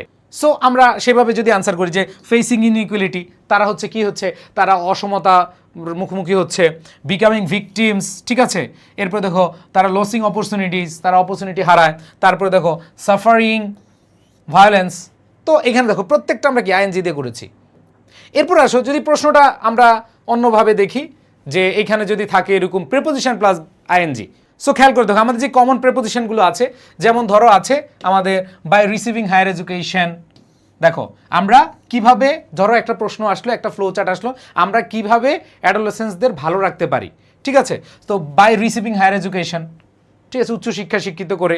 তারপরে হচ্ছে থ্রু ক্রিয়েটিং অ্যাওয়ারনেস, আমরা জনসচেতনতা সৃষ্টি করে আমরা তাদেরকে ভালো অবস্থানে নিয়ে আসতে পারি। আফটার রিচিং অ্যাডাল্টহুড, এই যে দেখো আফটার রিচিং অ্যাডাল্টহুড, এই অ্যাডাল্টহুডের যেই সময় প্রাপ্তবয়স্কের যে সাপোর্ট দেওয়া দরকার সেগুলা, ঠিক আছে। তারপরে দেখো অন্যান্য, এটাও যদি অন্যান্য বিষয়, যেমন উইদাউট আছে, ফ্রম গেটিং আছে। তার মানে উদাহরণগুলো দেখো, by plus verb plus ING, through plus verb plus ING, after plus verb plus ING, without plus verb plus ING, from plus verb plus কি আইএনজি, প্রত্যেকটাতে আমরা ইউজ করেছি। এখন প্রশ্ন হতে পারে যে কিভাবে, খেয়াল করে দেখো কিভাবে আমরা আনসার লিখবো। আমি জাস্ট এটা ভেঙে ভেঙে বুঝাচ্ছি, এরপরে আমি পুরোটা তোমাদেরকে দেখাবো, একটু পরেই দেখাচ্ছি। আসো দেখো আমি জাস্ট আগে সবগুলি স্ট্রাকচার দেখাচ্ছি যে আসলে কিভাবে হয়। এবার দেখো তোমাদের ভার্ব রিলেটেড যদি হয়, যদি ভার্ব রিলেটেড খুব কম আসে, ভার্ব রিলেটেড যদি হয় তাহলে তুমি যেই কোনো, যেমন constitute are resource, leads to child marriage, created many problems, are excluded from education. So এইখানে কিন্তু আমরা দেখতেছি ভার্ব রিলেটেড এইভাবে দেওয়া থাকবে, মানে শুরুতেই আমাদের কি থাকবে, ভার্ব থাকবে। সো এটা থেকে আসে কম, বাট আমরা জেনে রাখলাম। এবার দেখো আমরা যদি দেখি শুধু, যেমন প্রবলেমগুলো কি কি, প্রবলেমগুলো কি কি, যেমন অ্যাডোলেসেন্স গার্লদের কি কি প্রবলেম, ধরো প্রথমটা দেওয়া আছে কি ইনইকুয়ালিটি, তার মানে তুমি কি দিবা সাবঅর্ডিনেশন পরেরটা, এরপরে কি দিবা মার্জিনালাইজেশন, এরপরে কি দিবা কি ভায়োলেন্স, তার মানে তুমি একটার পর একটা বসিয়ে দিবা। অ্যান্ড দেন আমাদের লাস্ট যদি বলি নাউন ফ্রেজ, এই যে এটা দিয়ে অনেকবার আসে, এটা দিয়ে অনেক আসে, দুইটা দিয়ে সবচেয়ে বেশি আসে। আমি যে দুইটা না, আমি যদি তিনটাকেই বলি, তিনটা আছে সবচেয়ে বেশি। একটা হচ্ছে টু প্লাস ভার্বের বেস ফর্ম, এটা হচ্ছে 3 নম্বরে, এটা মোটামুটি কম ইম্পর্টেন্ট। এরপরে দেখো তোমাদের আসে 2 নম্বরে যদি বলি তোমাদের ভার্ব প্লাস আইএনজি, এটা দিয়ে বেশি আসে। আর এটা 3 নম্বর হচ্ছে নাউন ফ্রেজ বা নাউন দিয়ে, নাউন ফ্রেজ দিয়ে। সো এখানে দেখো যেমন অ্যাডোলেসেন্স এ কোর রিসোর্স, এটা দেওয়া থাকলো।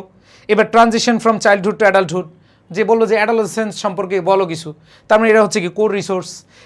এদের এই বয়সটা কখন হয়, চাইল্ডহুড এবং অ্যাডাল্টহুডের মাঝখানে। এবং দেখো এটা হচ্ছে the future of girls and boys, এই বয়সটা হচ্ছে যে ছেলে এবং মেয়েদের ভবিষ্যৎ নির্ধারণের সময়।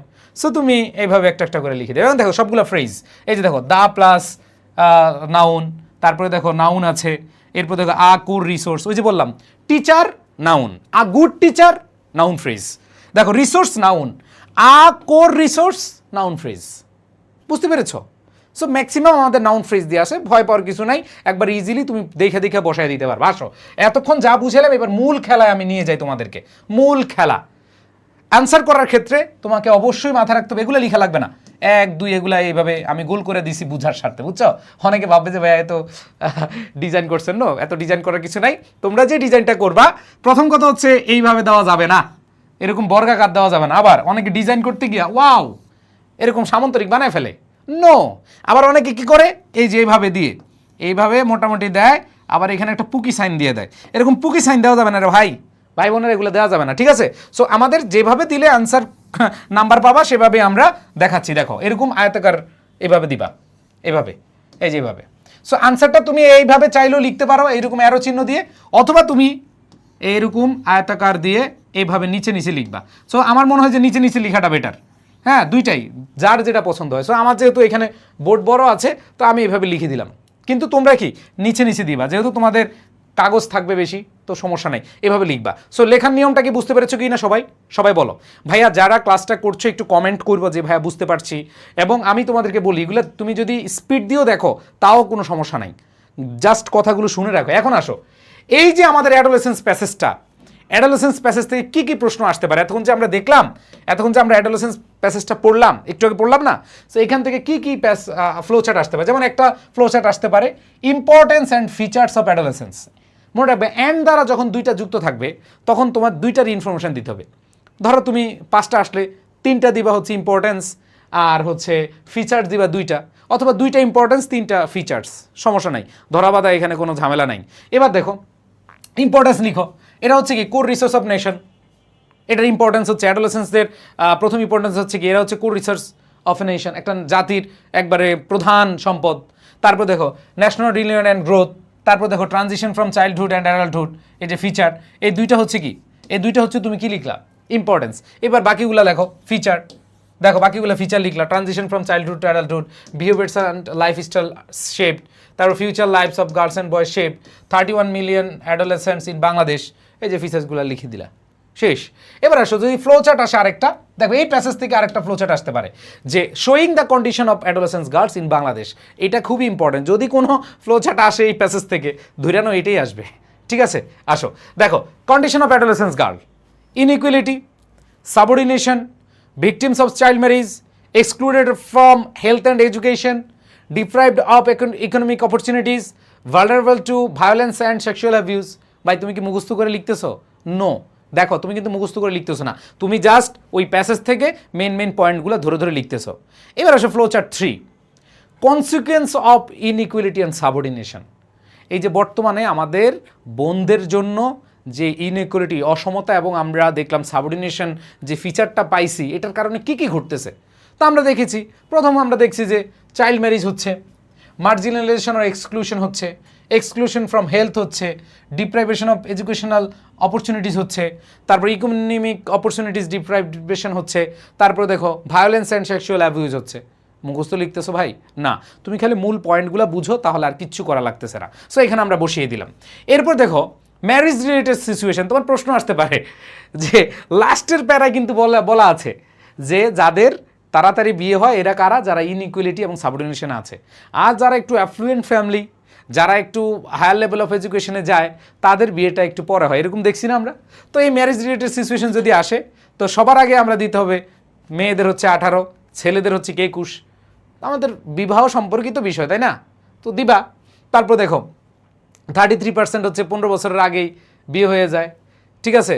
এরপরে খেয়াল করে দেখো, এর মধ্যে আবার 19 বছর পার হওয়ার আগেই তাদের কি হচ্ছে, তারা হচ্ছে মা হচ্ছে, ঠিক আছে? তারপরে এটা হচ্ছে যারা এডুকেটেড অ্যান্ড অ্যাফ্লুয়েন্ট গার্লস যারা আছে, তারা বিয়ে করে একটু লেটারে। তারপরে দেখো বয়েজ ম্যারি আফটার অ্যাডোলেসেন্স, ওই প্যাসেজে বলা আছে যে অ্যাডোলেসেন্স হওয়ার পরপরই পোলারা বিয়ে করতে দাঁড়ায় যায়, তাই না? সো এই জিনিসগুলো আমরা দেখতে পেয়েছি, তাই না? সো এখানে দেখো এই ফ্লো চার্ট, একটা প্যাসেজ থেকে কীভাবে ফ্লো চার্টগুলো আসতে পারে। দেখো আমি প্রত্যেকটা প্যাসেজ একটু পরে পড়িয়ে দিব এবং সেখানেও ফ্লো চার্ট পড়াবো। আমার বিশ্বাস তোমরা ফ্লো চার্ট নিয়ে কনফিউশন ক্লিয়ার হয়ে গেছে, কীভাবে লিখবা, কীভাবে পয়েন্ট আউট করবা, বুঝতে পেরেছো? আমি একটু দ্রুত যাচ্ছি, আমি আসলে এত দ্রুত পড়াই না, কিন্তু ক্লাসটা অনেক লম্বা হয়ে যাবে, বুঝছো? ক্লাসটা লম্বা হয়ে গেলে অনেকে ক্লাসটা করবা না, এই জন্য আমি জাস্ট একটু দ্রুত যাচ্ছি। তোমরা দরকার হয় স্পিড কমা দিয়ে করতে পারো, যারা ভাবতেছে একটু দ্রুত পড়াচ্ছি তারা স্পিড কমাও, যারা মনে করতেছে না আরও দ্রুত পড়া লাগবে তারা 2x স্পিড দিয়ে করো।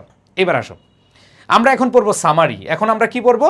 সামারি। আচ্ছা, সামারিতে আমি একটু তোমাদেরকে ক্লিয়ার করার জন্য আমাকে অনেকে ইনবক্স করেছো যে ভাইয়া আমাদের যে পয়েম আছে এই পয়েমের সামারিগুলো তো ভাই আপনি পড়াচ্ছেন না বা কারোর কেউই পড়াচ্ছে না। না, আমি পয়েমের সামারিগুলা লেস ইম্পর্ট্যান্ট বাট রিস্ক নিতে চাচ্ছি না।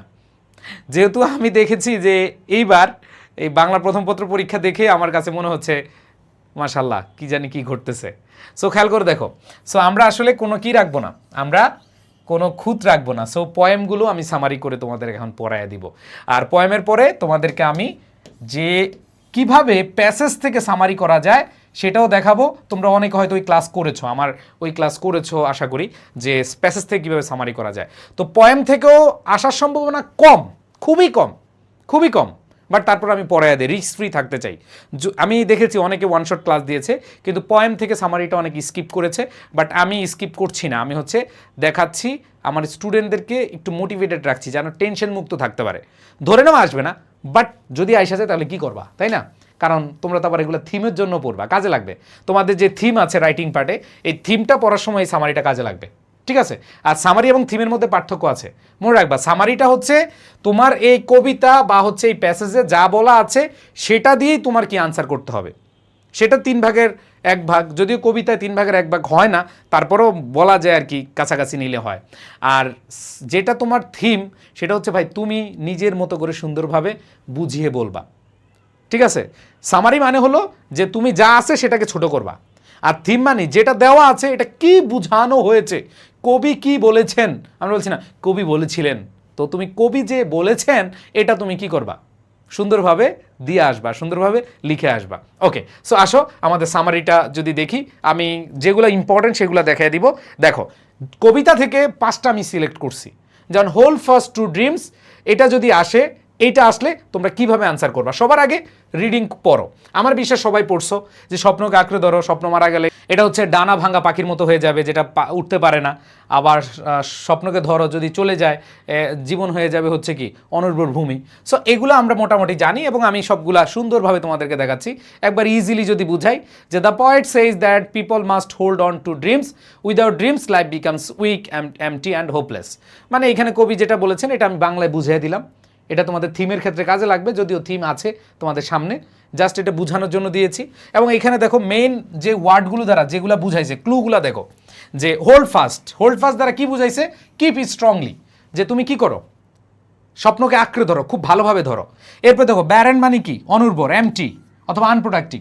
ফ্রোজেন, ফ্রোজেন হচ্ছে লাইফলেস অথবা কোল্ড, যেটার কোনো মূল্য নাই, লাইফলেস, জি অর্থহীন। সো এই জিনিসগুলো আমি তোমাদেরকে দিয়ে দিয়েছি, আশা করি তোমরা বুঝতে পেরেছো এবং না বুঝার কিছু নাই। সামারিটা দেখো, the poet tells us to hold fast to our dreams, dreams give human life hope, purpose and strength. If dreams die, life becomes like a bird with a broken wings that can not fly.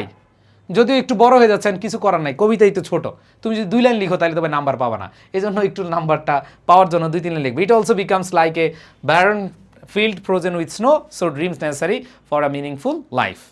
So এইখানে just ভাই আমি আবার বলছি, poem থেকে আসার সম্ভাবনা কম, তারপরে তোমরা একটু জাস্ট পড়ে যাবা।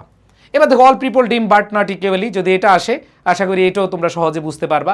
দেয়ার আর 2 টাইপস অফ ড্রিমার্স। এই প্যাসেজ, এই পয়েম তোমরা পড়েছো যে 2 ধরনের ড্রিমার্স এদেরকে বোঝানো হয়েছে, যারা দিনে স্বপ্ন দেখে, যারা রাতে স্বপ্ন দেখে। যারা দিনে স্বপ্ন দেখে এরা খুব বিপজ্জনক বলেছে না, আর যারা রাতে স্বপ্ন দেখে এরা সকালে উঠে দেয় কিছুই না, ঠিক আছে? তো এখানে দেখো যে ভ্যানিটি মানে কি ইউজলেস থিংস, ওপেন আইজ মানে কি কনস্টান্টলি, ডেঞ্জারাস পিপল মানে কি অ্যাক্টিভ, চেঞ্জ মেকিং পিপল বা চেঞ্জ মেকার। এগুলো আমি প্রত্যেকটা ক্লু দিয়ে দিয়েছি, যেহেতু পিডিএফ তোমরা পাবা একবারে ভিডিওর, তোমরা ইউটিউবে অথবা ফেসবুকে দেখবা ভিডিওর কমেন্ট সেকশনটা খেয়াল করলে সবগুলা পিডিএফ পেয়ে যাবা। ওকে, সো দেখো এখানে তুমি বুঝতেই পারতেছো এটাতে কি হবে, যে the poem says that all people dream but not in the same way. দেখো তুমি লিখলা, so night dreamers only imagine. আমি আবার বলছি এগুলা ভাই তোমাদের থিমে কাজে দিবে, এগুলো তোমাদের কি থিমে কাজে দিবে, বাট সামারি রিস্ক ফ্রি রাখার জন্য একটু দেখে যাও, ঠিক আছে? বাট তোমাদের সামারি আসার সম্ভাবনা আছে প্যাসেজ থেকে, যেটা একটু পরে তোমরা দেখবা। ওই সামারিগুলা ভাইয়া যেভাবে তোমাদেরকে কি পয়েন্ট ধরে ধরে পড়িয়েছি, কি পয়েন্টগুলো ধরে ধরে দেখাবো, তোমরা খালি চিন্তা করবা এত সহজ ছিল সামারি, একটু পরেই তোমরা পাবা। তো পয়েমগুলো জাস্ট আমি এই যে এখানে ভেঙে ভেঙে দিয়েছি। সো এবার আসো আমরা তোমাদের বলবো কবিতাটা আগে পড়বা, Sundays to my father got up early. ওই যে বাবার যে কাজ, বাবার যে ভালোবাসা, নিঃস্বার্থ ভালোবাসা, এইটা নিয়ে আমাদের এই কবিতাটা ছিল। সো যে বাবা হচ্ছে বন্ধের দিনও সানডে, সো ম্যাক্সিমাম অমুসলিম কান্ট্রিতে হচ্ছে রবিবারে বন্ধ, আমাদের মুসলিম কান্ট্রিগুলোতে শুক্রবার বন্ধ থাকে। সো শুক্রবার মানে আমাদের যে বন্ধের দিন, ওই বন্ধের দিনেও মানে রবিবার যেটা বুঝিয়েছে কবিতায়, এই বন্ধের দিনও বাবা কাজ করতেন এবং তার যে নিঃস্বার্থ ভালোবাসা, নিঃস্বার্থ যে কাজ, এই কাজটা হয়তো কবি তখন বুঝতে পারেননি, বাট পরক্ষণে কিন্তু বুঝতে পেরেছিলেন।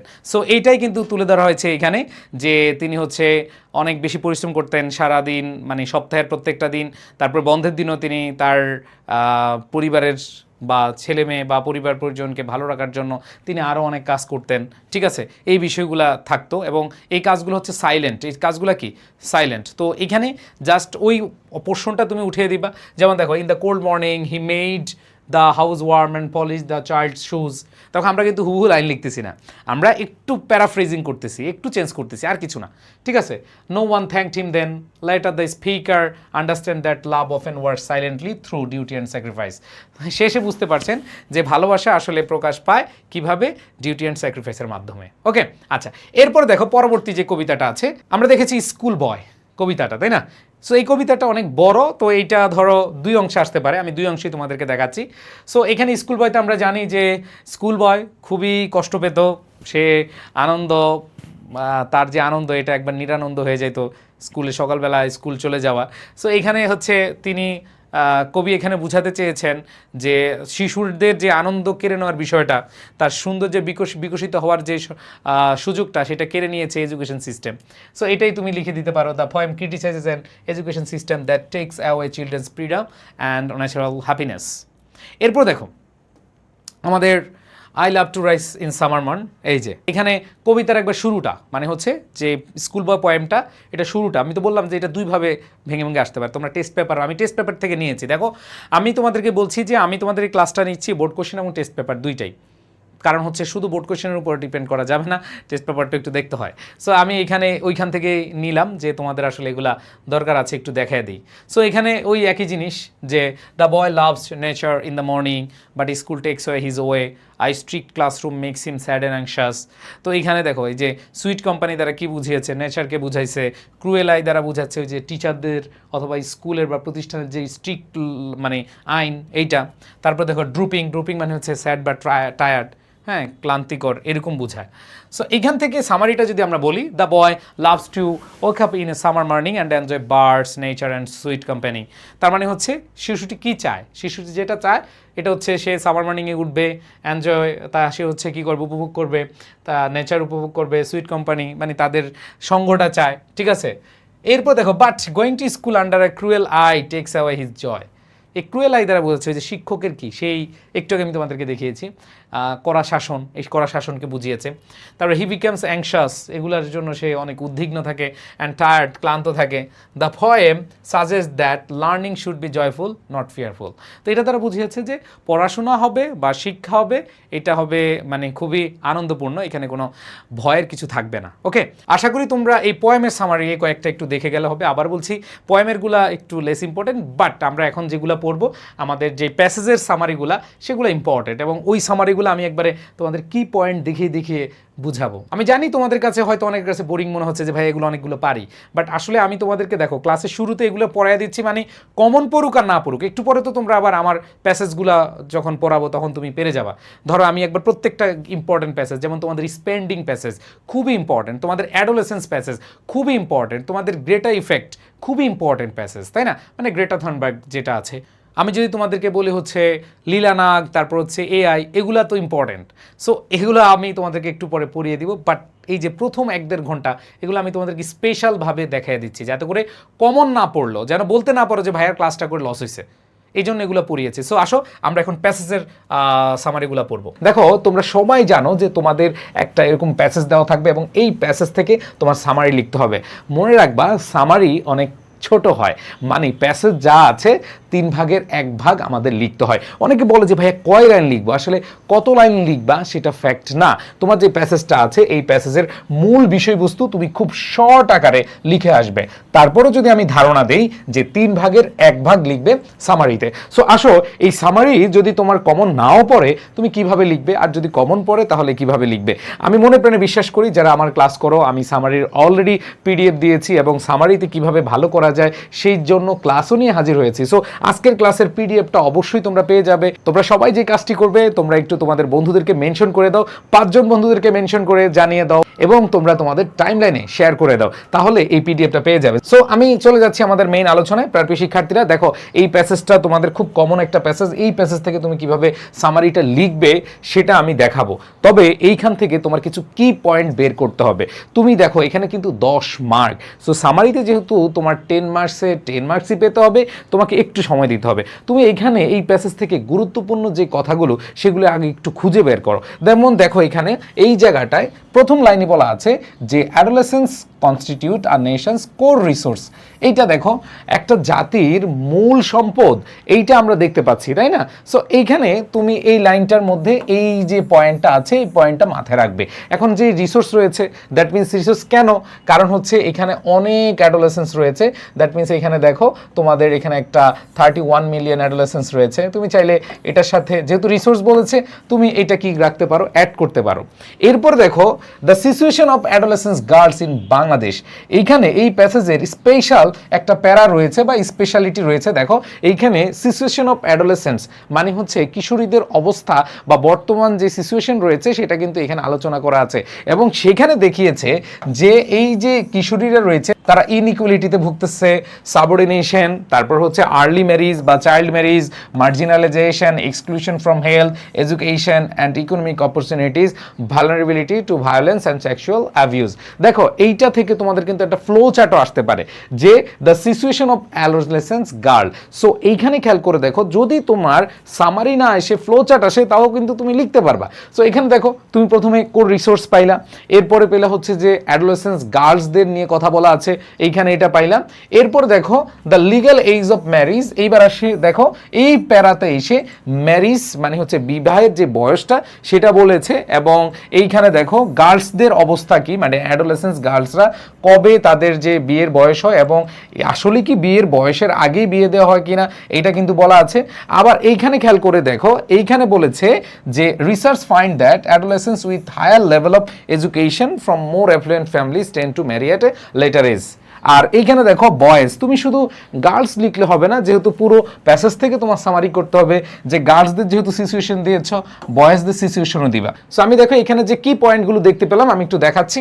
দেখো এইখানে আমি তোমাদেরকে পিডিএফ দিব, কোনো টেনশন নাই। খেয়াল করে দেখো যে এই দেখো নেশনস কোর রিসোর্স, সো এইটা আমরা দিব, এটা একটা কি পয়েন্ট। এরপর দেখো গার্লস ফেস মানে হচ্ছে গার্লসদের সিচুয়েশন, তুমি দেখো inequality, subordination, child marriage, exclusion from health, education, violence risk, ঠিক আছে। তারপর লিগ্যাল ম্যারিজেস, তারপর হচ্ছে রিয়েলিটিতে কত পার্সেন্ট বিয়ে করতেছে বয়সের আগে, এই বিষয়গুলো এখানে আছে।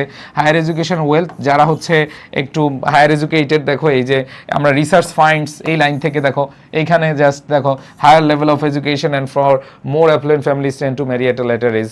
সো কারা একটু দেরিতে বিয়ে করে, স্বাভাবিকভাবে তুমি বললা যে ম্যাক্সিমাম হচ্ছে তাড়াতাড়ি বিয়ে করে, বাট কারা দেরিতে করে সেটা তো বুঝাইতে হবে এইটা। এরপরে দেখো গার্লসের কথা বলেছো, তাহলে হচ্ছে তুমি বয়েজের কথাও বলবা। দেখো এই পুরো যে প্যাসেজটা এখানে কিন্তু আমরা খুব সহজে কি পয়েন্টগুলো খুঁজে পেলাম। এখন কিভাবে লিখবো, আসো কিভাবে লিখবা। এবং আমি তোমাদেরকে বলবো যে সামারি এই যে আমি যেভাবে দিয়েছি সেম হতে হবে এরকম বিষয়টা। তুমি কি পয়েন্টগুলো তোমার মনের মতো করে লিখে দিয়ে আসো। একটা স্টুডেন্টও আমি মনে প্রায় বিশ্বাস করি কেউ সামারি খালি রেখে আসবে না। প্লিজ তোমাদেরকে আমি বলবো যে সামারি যদি খালি রেখে আসো তাহলে কিন্তু পস্তাবা, কেউ খালি রেখে আসবে না, ঠিক আছে? আচ্ছা আসো, সো আমরা যদি এটা এভাবে লিখি, আমি যেভাবে লিখছি এভাবে লিখতে হবে এরকম না, তুমি তোমার মতো করে যে পয়েন্টগুলো আছে ওই পয়েন্টগুলো নিয়ে তোমার মতো লিখবা, কোনো সমস্যা নেই। দেখো কি বলেছে, অ্যাডোলেসেন্স আর নেশনস কোর রিসোর্স, এটা তো আমরা দিলাম। এরপরে দেখো Bangladesh has over 31 million adolescence, এরপরে এই যে এতটুকু। এখন এগুলো কি মুখস্থ করে লিখবা? দেখো সামারি মুখস্থ করে লিখবা না, বাট তুমি প্রত্যেকটা প্যাসেজের কি পয়েন্টগুলো পড়ে ফেলবা।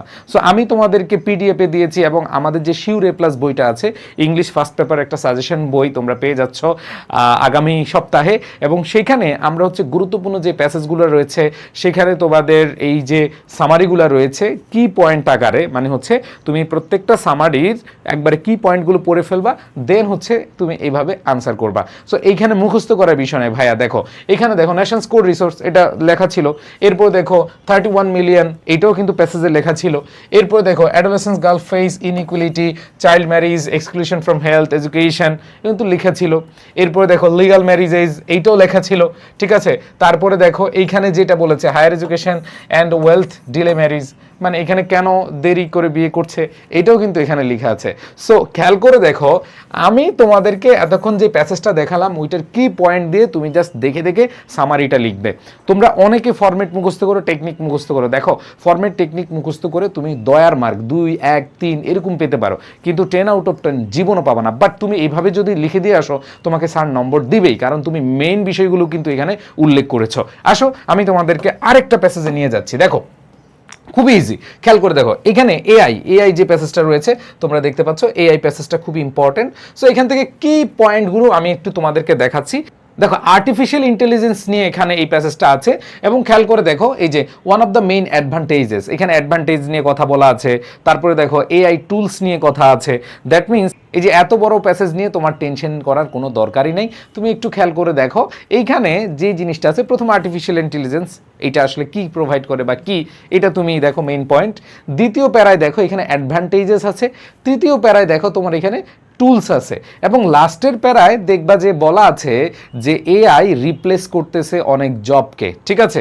অনেকে এইখানে এইটা এইভাবে বলা আছে যে এআই আসলে সবার জব খেয়ে ফেলবে, না এরকম বিষয় না, এটা রিপ্লেস করবে। সো এই যে মেইন পয়েন্টগুলো কিন্তু আমি জাস্ট মুখে বললাম, বাট আমি তোমাদেরকে দেখিয়ে দিচ্ছি কি পয়েন্টগুলো কি কি। খেয়াল করে দেখো, প্রথম হচ্ছে এইখানে ওই যে বললাম এআই এর পরে 3 মেইন অ্যাডভান্টেজেস। দেখো মেইন অ্যাডভান্টেজেসগুলো কিন্তু এখানেই আছে, তুমি মুখস্থ করবা না, হ্যাঁ তুমি হচ্ছে এখান থেকে দেখে দেখে লিখিবা। তাহলে এখানে দেখো personalised learning, instant feedback, automated repetitive task. দেখো এইখানে কিন্তু আমরা এই অ্যাডভান্টেজ কিন্তু মুখস্থ করবো না, এই জায়গায় আছে। এরপরে দেখো কি বলেছে, এক্সাম্পলস অফ এআই টুলস। এই যে এআই টুলসগুলো আছে এইখানে কিন্তু লেখা আছে। দেখো এখানে তুমি যদি দেখো নিউটন আছে, অ্যালেক্স আছে, ঠিক আছে, তারপরে হচ্ছে এখানে তোমার কিউরিয়াম আছে, আহুরা আছে, যেগুলো আছে এইখানে আমরা জাস্ট এইখান থেকে শর্ট ভার্সন। এখন সব কিছু তো বিস্তারিত লিখবা না, অ্যালেক্স কি করে, নিউটন কি করে, ঠিক আছে, তারপরে তোমার আহুরা কি করে, এগুলো তো পুরোপুরি তুমি লিখবা না, কারণ অনেক বড় হয়ে যাবে, আমরা সেখানে যাব না, ঠিক আছে। এবার আসো মেইন লিমিটেশনটা কি, শেষের দিকে এসে বলছে যে এখানে লিমিটেশনটা কি, ঠিক আছে। লিমিটেশন খেয়াল করে যদি দেখো, সো এখানে দেখো এখানে শেষে কিন্তু লিমিটেশন আছে। তো ভাইয়া একটা বড় প্যাসেজ কিভাবে আসলে একেবারে ছোট করে লেখা যায় তোমরা কিন্তু দেখতে পেয়েছো। জাস্ট মেইন পয়েন্টগুলো আমরা এখন লিখবো। আসো আমাদের সামারিতে আমরা এভাবে লিখতে পারি, AI can revolutionise learning by providing personalise learning. এখানে দেখো এইখানে কিন্তু এই যে এখানে রেভলিউশনাইজ আছে, সো তুমি ওইখান থেকে ওই ওয়ার্ডটা নিলা, এরপর প্রোভাইডিং পার্সোনালাইজড লার্নিং, ওই যে যে অ্যাডভান্টেজ আছে এটা লিখলাম, instant feedback and automated grading লিখলাম। এবার দেখো এক্সাম্পলস, মানে এআই এক্সাম্পল যেগুলা, ঠিক আছে, এই যে এগুলা লিখলাম। এরপরে দেখো however AI tools should assist teachers not replace them. So তুমি নম্বর পেয়ে যাবা, কারণ তুমি মেইন পয়েন্ট নিয়ে আসছো। দেখো এই এত বড় একটা প্যাসেজের প্রথম এআই রেগুলেশন করছে এইটা, তারপরে ওইটার সাথে তুমি অ্যাডভান্টেজ, তুমি দুইটাকে একসাথে করে লিখলে তোমার আরও শর্ট হয়, এই জন্য এখানে শর্ট করে লেখা। এরপরে তুমি অ্যাডভান্টেজগুলো লেখার পরে কি কি এআই টুলস আছে সেগুলো লিখলাম, এবং শেষের দিকে এসে বলেছে যে এআই আসলে কি করছে, টিচারদেরকে অ্যাসিস্ট করছে বা মানুষদেরকে অ্যাসিস্ট করছে, রিপ্লেস করছে না। সো সেটা লিখে দিবা, শেষ। এরপর আসো আরেকটা প্যাসেজ, দেখো খুবই সহজ লাগবে, একটু ধৈর্য ধরে ক্লাসটা দেখো। দেখো এরপরে আমরা দেখতে পাচ্ছি যে when a girls gets married, দেখো এটাও তোমাদের অ্যাডোলেসেন্স গার্ল থেকে, এবং এইখানে দেখো যে এইখানে বলা আছে when a girls gets married, মানে যখন মেয়েদের বিয়ে দেওয়া হয়, সো তারা হচ্ছে কি ড্রপ আউট অফ স্কুল, হ্যাঁ, তারপরে ফুল টাইম তারা হচ্ছে হাউসে হোল্ড কাজে নিয়োজিত থাকে। এরকম যে সিচুয়েশন আছে, মেয়েদের যে সিচুয়েশনটা আছে সেটা এখানে বলা আছে। সো এইখানে আমি যদি একবারে সামারি করি, তোমাদেরকে যদি দেখাই যে কি কি বিষয় এখানে উল্লেখ করা আছে। দেখো আর্লি ম্যারিজ, এবং আর্লি ম্যারিজের ফলে কি হচ্ছে, স্কুল থেকে ড্রপ আউট ঝরে পড়ছে, তারপরে দেখো তাদের মোবিলিটি হারাচ্ছে, ফ্রেন্ডস স্ট্যাটাস হারাচ্ছে, তারপরে দেখো এখানে ডাউরি, এই দেখো এখানে দেখো যৌতুক প্রথার কথা এখানে বলেছে, তারা হচ্ছে যৌতুকের কালো থাবায় শিকার হয়, এইটা এখানে দেওয়া আছে। তারপরে দেখো তাদের যে হেলথ রিস্ক আছে, এখানে হেলথ রিস্কের কথা বলা আছে। হেলথ রিস্কের পরে হচ্ছে তাদের যেই মানে হচ্ছে নলেজ আফটার ম্যারিজ অথবা হেলথ রিস্কের যে নলেজগুলো আছে এগুলো নাই, এই বিষয়গুলো আলোচনা করেছে। তারপর হচ্ছে এখানে সমীকরণ দিয়েছে ফার্টিলিটির যে বিষয়টা, দেখো টোটাল ফার্টিলিটি রেট, এখানে তুমি এই জায়গাটা নিয়ে আসতে পারো। এরপরে দেখো while the situation for adolescence boys, এখানে যে জিনিসটা খেয়াল করো, বয়েজের যে বিষয়টা সেটাও তুমি এখানে তুলে দিবা। তাহলে মেইন পয়েন্টগুলো হচ্ছে তোমার প্যাসেজ থেকেই তুমি জাস্ট আইডেন্টিফাই করবা, এরপরে লিখে ফেলবা। তো এইখানে দেখো আমি তোমাদেরকে এখানে যেই সামারির যে কি পয়েন্টগুলো দিয়েছি এগুলো কিন্তু ভাইয়া আমি নিজে মুখস্থ করে দিই না, এখানে প্যাসেজ থেকে ডিরেক্ট হচ্ছে কি আমি তুলে দিয়েছি। এবং এই প্যাসেজ থেকে তুমি যখন এই কি পয়েন্টগুলো পেয়ে যাবা তখন সামারিটা তোমার জন্য একেবারে ইজি হয়ে যাবে। আসো আমি তোমাদেরকে দেখাচ্ছি, খেয়াল করে দেখো যে when a girl marriage early she drops out of school, loses mobility and friends and faces abuse including dowry violence। তো এইখানে খেয়াল করে দেখো যে 3-4টা লাইনকে আমি এখানে দেখো এই যে ডাউরি সিস্টেমটাকে কিন্তু এখানে নিয়ে আসছি। এরপরে দেখো মোবিলিটি ছিল, ফ্রেন্ড ছিল, সোশ্যাল স্ট্যাটাস ছিল, এগুলো কিন্তু সব ছিল। সো এখান থেকে আমি সবগুলো তো লিখতে হবে এরকম না, আমি হচ্ছে এই 2-3টা লাইনকে এক লাইনে নিয়ে আসলাম, কারণ তাদের এই যে সমস্যাটা এটা কিন্তু রিলেটেড। এরপর দেখো adolescence brides face higher health risk, দেখো maternal mortality is double the national rate, এটা কিন্তু তোমার মুখস্থ না ভাই, এটা কিন্তু তোমার প্যাসেজে দেওয়া ছিল, সেই প্যাসেজ থেকে তুমি জাস্ট তুলে দিবা। এরপর দেখো most lake knowledge of reproductive health HIV, এগুলো কিন্তু ভাই প্যাসেজে লেখা ছিল। তোমাদের যাদের মনে হচ্ছে যে ভাইয়া এগুলো আপনি কই থেকে লিখলেন, ভাই দেখো এই যে এখানে দেখো, এই যে এখানে আমরা দেখতে পাচ্ছি যে এইচআইভি সম্পর্কে বলা আছে, তারপর হচ্ছে এনিমিয়া বিভিন্ন রোগের কথা বলা আছে, তারপর হচ্ছে ম্যাটারনাল মর্টালিটি সম্পর্কে বলা আছে, মাতৃমৃত্যু হার সম্পর্কে বলা আছে। সো এইখানে দেখো জাস্ট এইখানে দিয়ে দিলা। এরপরে বয়েজের যে বিষয়টা লাস্টে বয়েজ দিয়ে শেষ করবা, কারণ শেষের দিকে এসে বালকদের কথা বলেছে যে boys face fewer problems but many are vulnerable to crime, drugs and alcohol. এবং বয়েজের ক্ষেত্রে কোন বিষয়গুলো এখানে বলা হয়েছে যে বয়েজদের তো আসলে অন্যান্য প্রবলেম বেশি একটা দেখানো হয় নাই, জাস্ট তাদের প্রবলেমটা হচ্ছে ক্রাইম, তারা অপরাধে জড়িয়ে যায়, তাদের ড্রাগস এবং হচ্ছে অ্যালকোহলের কথা বলা আছে, দিয়ে দিবে এখান থেকে শেষ। এরপরে আসো আরেকটা প্যাসেজ যদি আমি দেখাই, খেয়াল করে দেখো শিল্পীর যে প্যাসেজটা আছে, খুব ইজিলি থিঙ্ক করো ভাই, যেই প্যাসেজে আসুক একজনও এই আমার এই ক্লাস যারা করছো, যারা আমার ক্লাস করো, প্লিজ তোমরা একজনও কোনোভাবে তোমরা হচ্ছে প্যাসেজের সামারির অ্যান্সারটা বাদ দিবা না। অনেকেই সামারির টেকনিকটা মুখস্থ করে যাও, ফরম্যাটটা মুখস্থ করে যাও, প্লিজ ডোন্ট ডু দ্যাট, তোমরা এটা করবা না। কারণ তুমি যে নম্বরটা খুব সহজে পেয়ে যাবা সেই নম্বরটা কেন হাতছাড়া করবা। অনেকেই ফরম্যাট পড়ে যায়, অনেক টিচারও ইনফ্লুয়েন্স করে, হ্যাঁ ফরম্যাট পড়ো, ফরম্যাট লিখে দিয়ে এসো, টিচার এত কিছু দেখে না। বাট এখন কিন্তু সেই যুগ নাই।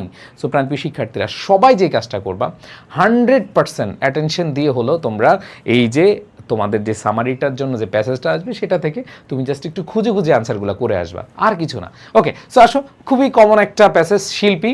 তো এই যে শিল্পীর যেই প্যাসেজটা তোমরা যদি পড়ে থাকো, দেখো আমি কিন্তু পুরো প্যাসেজ পড়াচ্ছি না, জাস্ট কি পয়েন্টগুলো আমি তোমাদেরকে বলছি। হ্যাঁ, যদি আমি তোমাদেরকে কি পয়েন্টগুলো বলি, আমি যদি এভাবে দেখাই, দেখো এইখানে শিল্পীর এইখানে আমরা তার হিস্ট্রি বা ব্যাকগ্রাউন্ড যদি বলি, সে হচ্ছে 15 বছর বয়সে বিয়ে করেছিল, সে হচ্ছে রশিদ সাহেবকে বিয়ে করেছিল।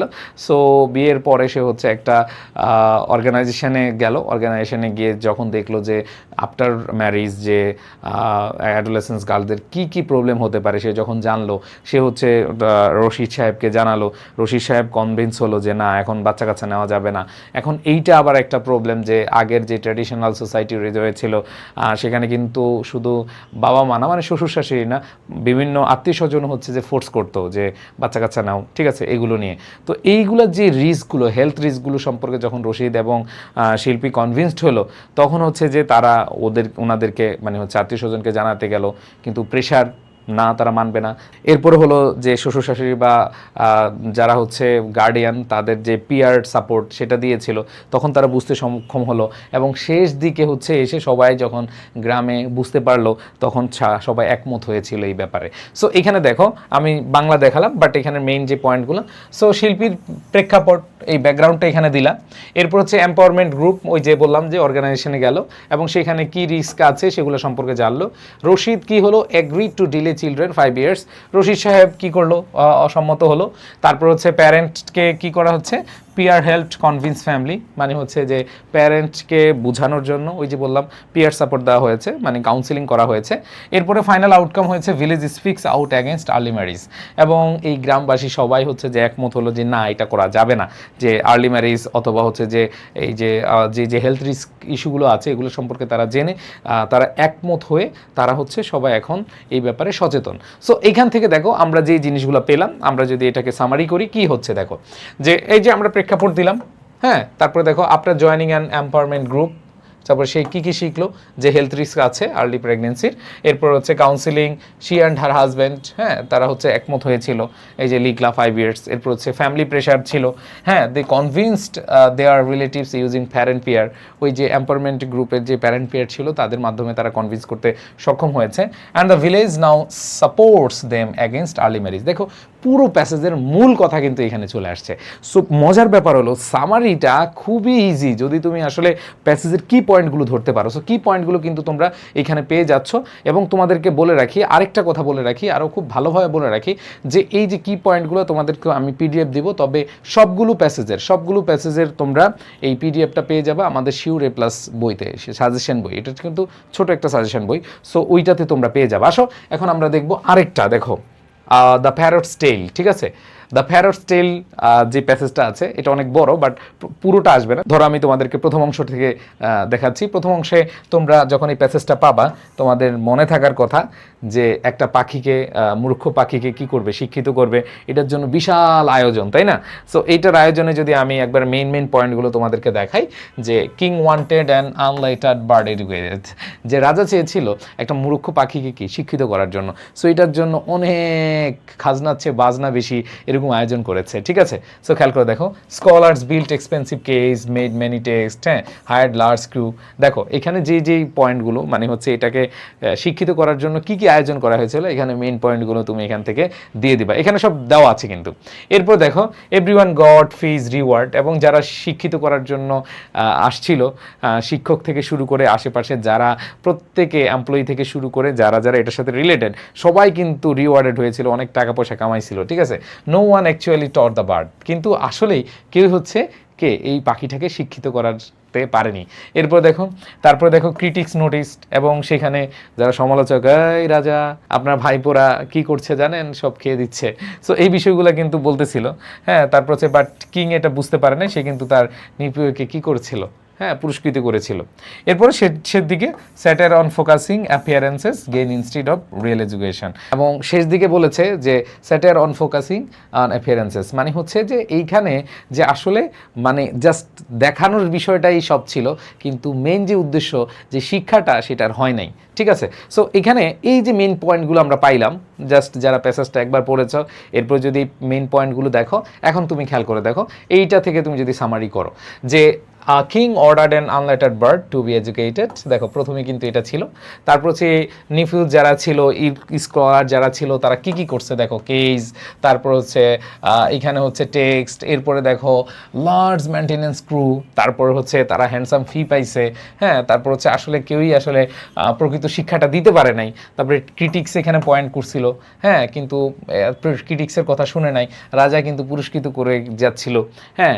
এরপরে দেখো the stories are set on focusing on appearances and personal gain rather than real education, এখানে ব্যক্তিগত যে অর্জন সেটাই হয়েছে, যারা হচ্ছে এটার সাথে রিলেটেড ছিল, এটার মধ্যে যারা সংযুক্ত ছিল তারা প্রত্যেকে রিওয়ার্ডেড হয়েছে, কিন্তু দিন শেষে যারা আসলেই যে উদ্দেশ্যটা ছিল সেই উদ্দেশ্যটা কিন্তু তারা সফল করতে পারেনি। সো এখানে দেখো যে আমরা কলেরিজের যে একটা পোয়েমের 4 লাইন দেওয়া আছে, water everywhere and all the boards did ডিস্ট্রিং water everywhere nor any drop to drink, এইটা দিয়ে শুরু হয়েছিল কিন্তু। সো এইখানে যে আমরা যে প্যাসেজটা দেখতে পাচ্ছি এটার মেইন পয়েন্টগুলো যদি আমি তোমাদেরকে দেখাই, খেয়াল করে দেখো, এইখানে প্রথমে যে জিনিসটা বলা আছে ইম্পর্টেন্স অফ ওয়াটার, দেখো এইখানে আমাদের শুরুতেই দেখো how important drinking water is in our life, দেখো শুরুতেই পানির যেই ইম্পর্টেন্স সেটা কিন্তু বলা আছে, খেয়াল করে দেখেছো? এই যে এখানে এখন অনেকেই বুঝতে পারো না যে সামারিটা আসলে মুখস্থ করার জিনিস না, এটা তোমার ওই প্যাসেজ থেকে কি পয়েন্টগুলো মাথায় রেখে তুমি জাস্ট লিখে দিয়ে আসো, কেউ বাদ দিবা না প্লিজ, সামারি অ্যান্সার করা কেউ বাদ দিবা না, বাদ দিয়েছো মানে ধরা খেয়েছো, এটা কখনোই করবা না, ঠিক আছে? আচ্ছা, এরপরে দেখো এইখানে আমরা ইউনাইটেড নেশনের একটা জরিপ আছে, সো ইউনাইটেড নেশনের যে মূল পয়েন্ট সেটা লিখবা। তারপরে দেখো বাংলাদেশের যে সিচুয়েশন, হ্যাঁ এইখানে বাংলাদেশের যে রিভার আছে এই রিভারগুলো দেওয়া আছে, এবং দেখো এখানে রিভার্স আর এভরিওয়ার, দেখো ইন আওয়ার লাইফ, হ্যাঁ তারপর হচ্ছে কোথায় কোথায় আছে এইটা। এরপরে যে বিষয়টা বলা আছে দ্য রিভার, শেষের দিকে দেখো দ্য রিভার বুড়িগঙ্গা, এই যে বুড়িগঙ্গার যে বিষয়টা আছে এবং এটা যে পলিউটেড হচ্ছে, এবং এই পলিউটেড হওয়ার কারণে খেয়াল করে দেখো চারিদিকে যে দুর্গন্ধ ছড়াচ্ছে এবং নেগেটিভ যে ইম্প্যাক্ট বা নেগেটিভ যেই ইনফ্লুয়েন্সটা সেটা কিন্তু শেষের দিকে বলা আছে। সো এখানে দেখো মেইন পয়েন্টগুলো কিন্তু আমরা পেয়ে গেছি।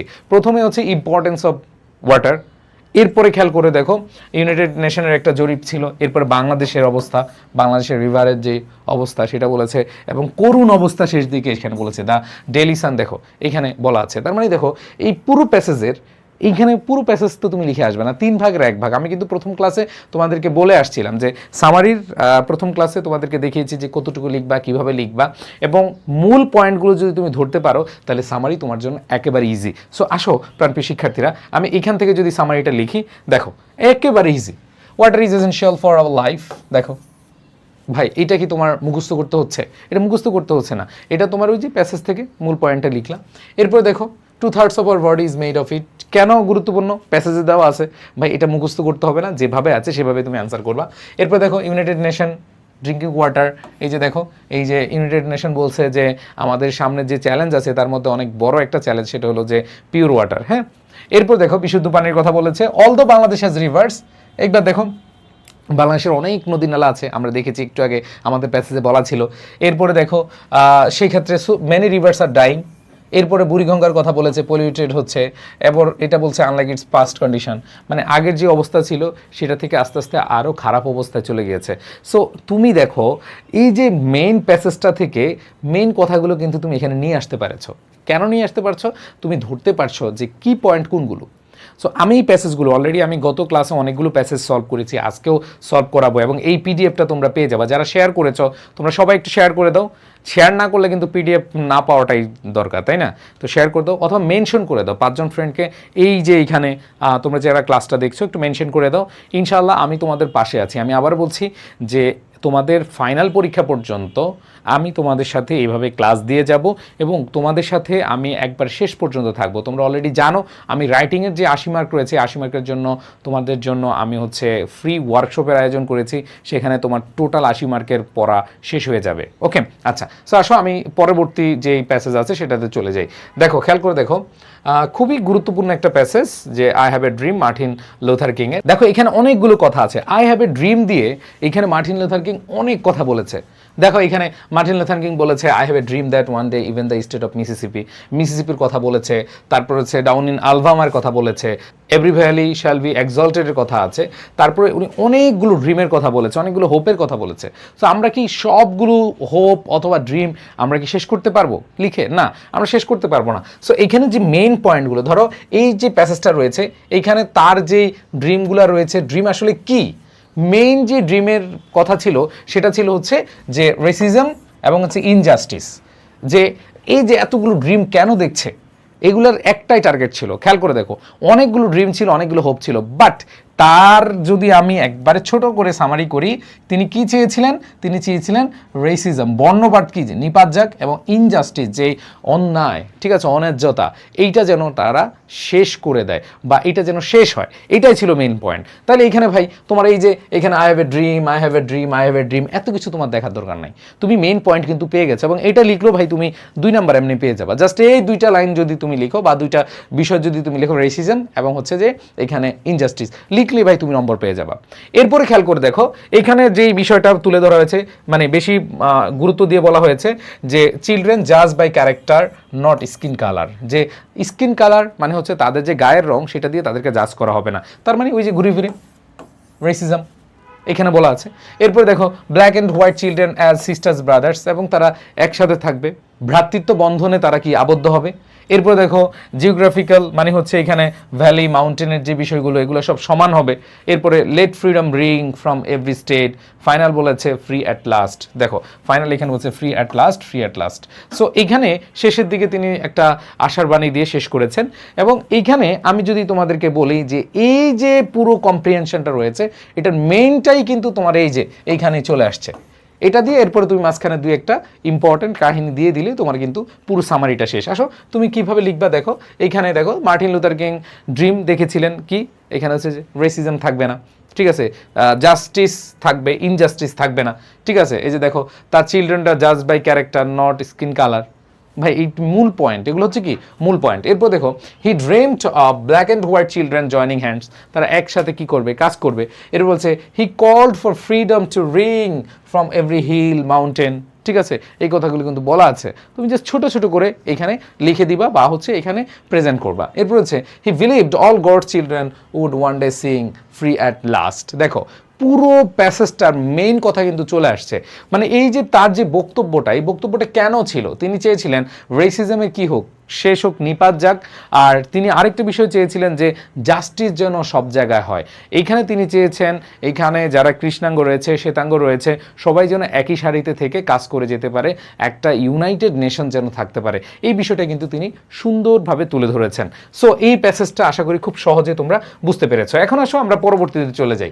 দেখো children must pass through several stages. দেখো এইখানে আমরা যে স্টেজগুলো রয়েছে আমাদের জীবনচক্রের স্টেজ নিয়ে আমরা দেখতে পারি যে ইনফেন্সি রয়েছে, তারপর হচ্ছে আর্লি চাইল্ডহুড, লেটার চাইল্ডহুড, তারপর অ্যাডোলেসেন্স, হ্যাঁ, তারপর হচ্ছে অ্যাডাল্টহুড।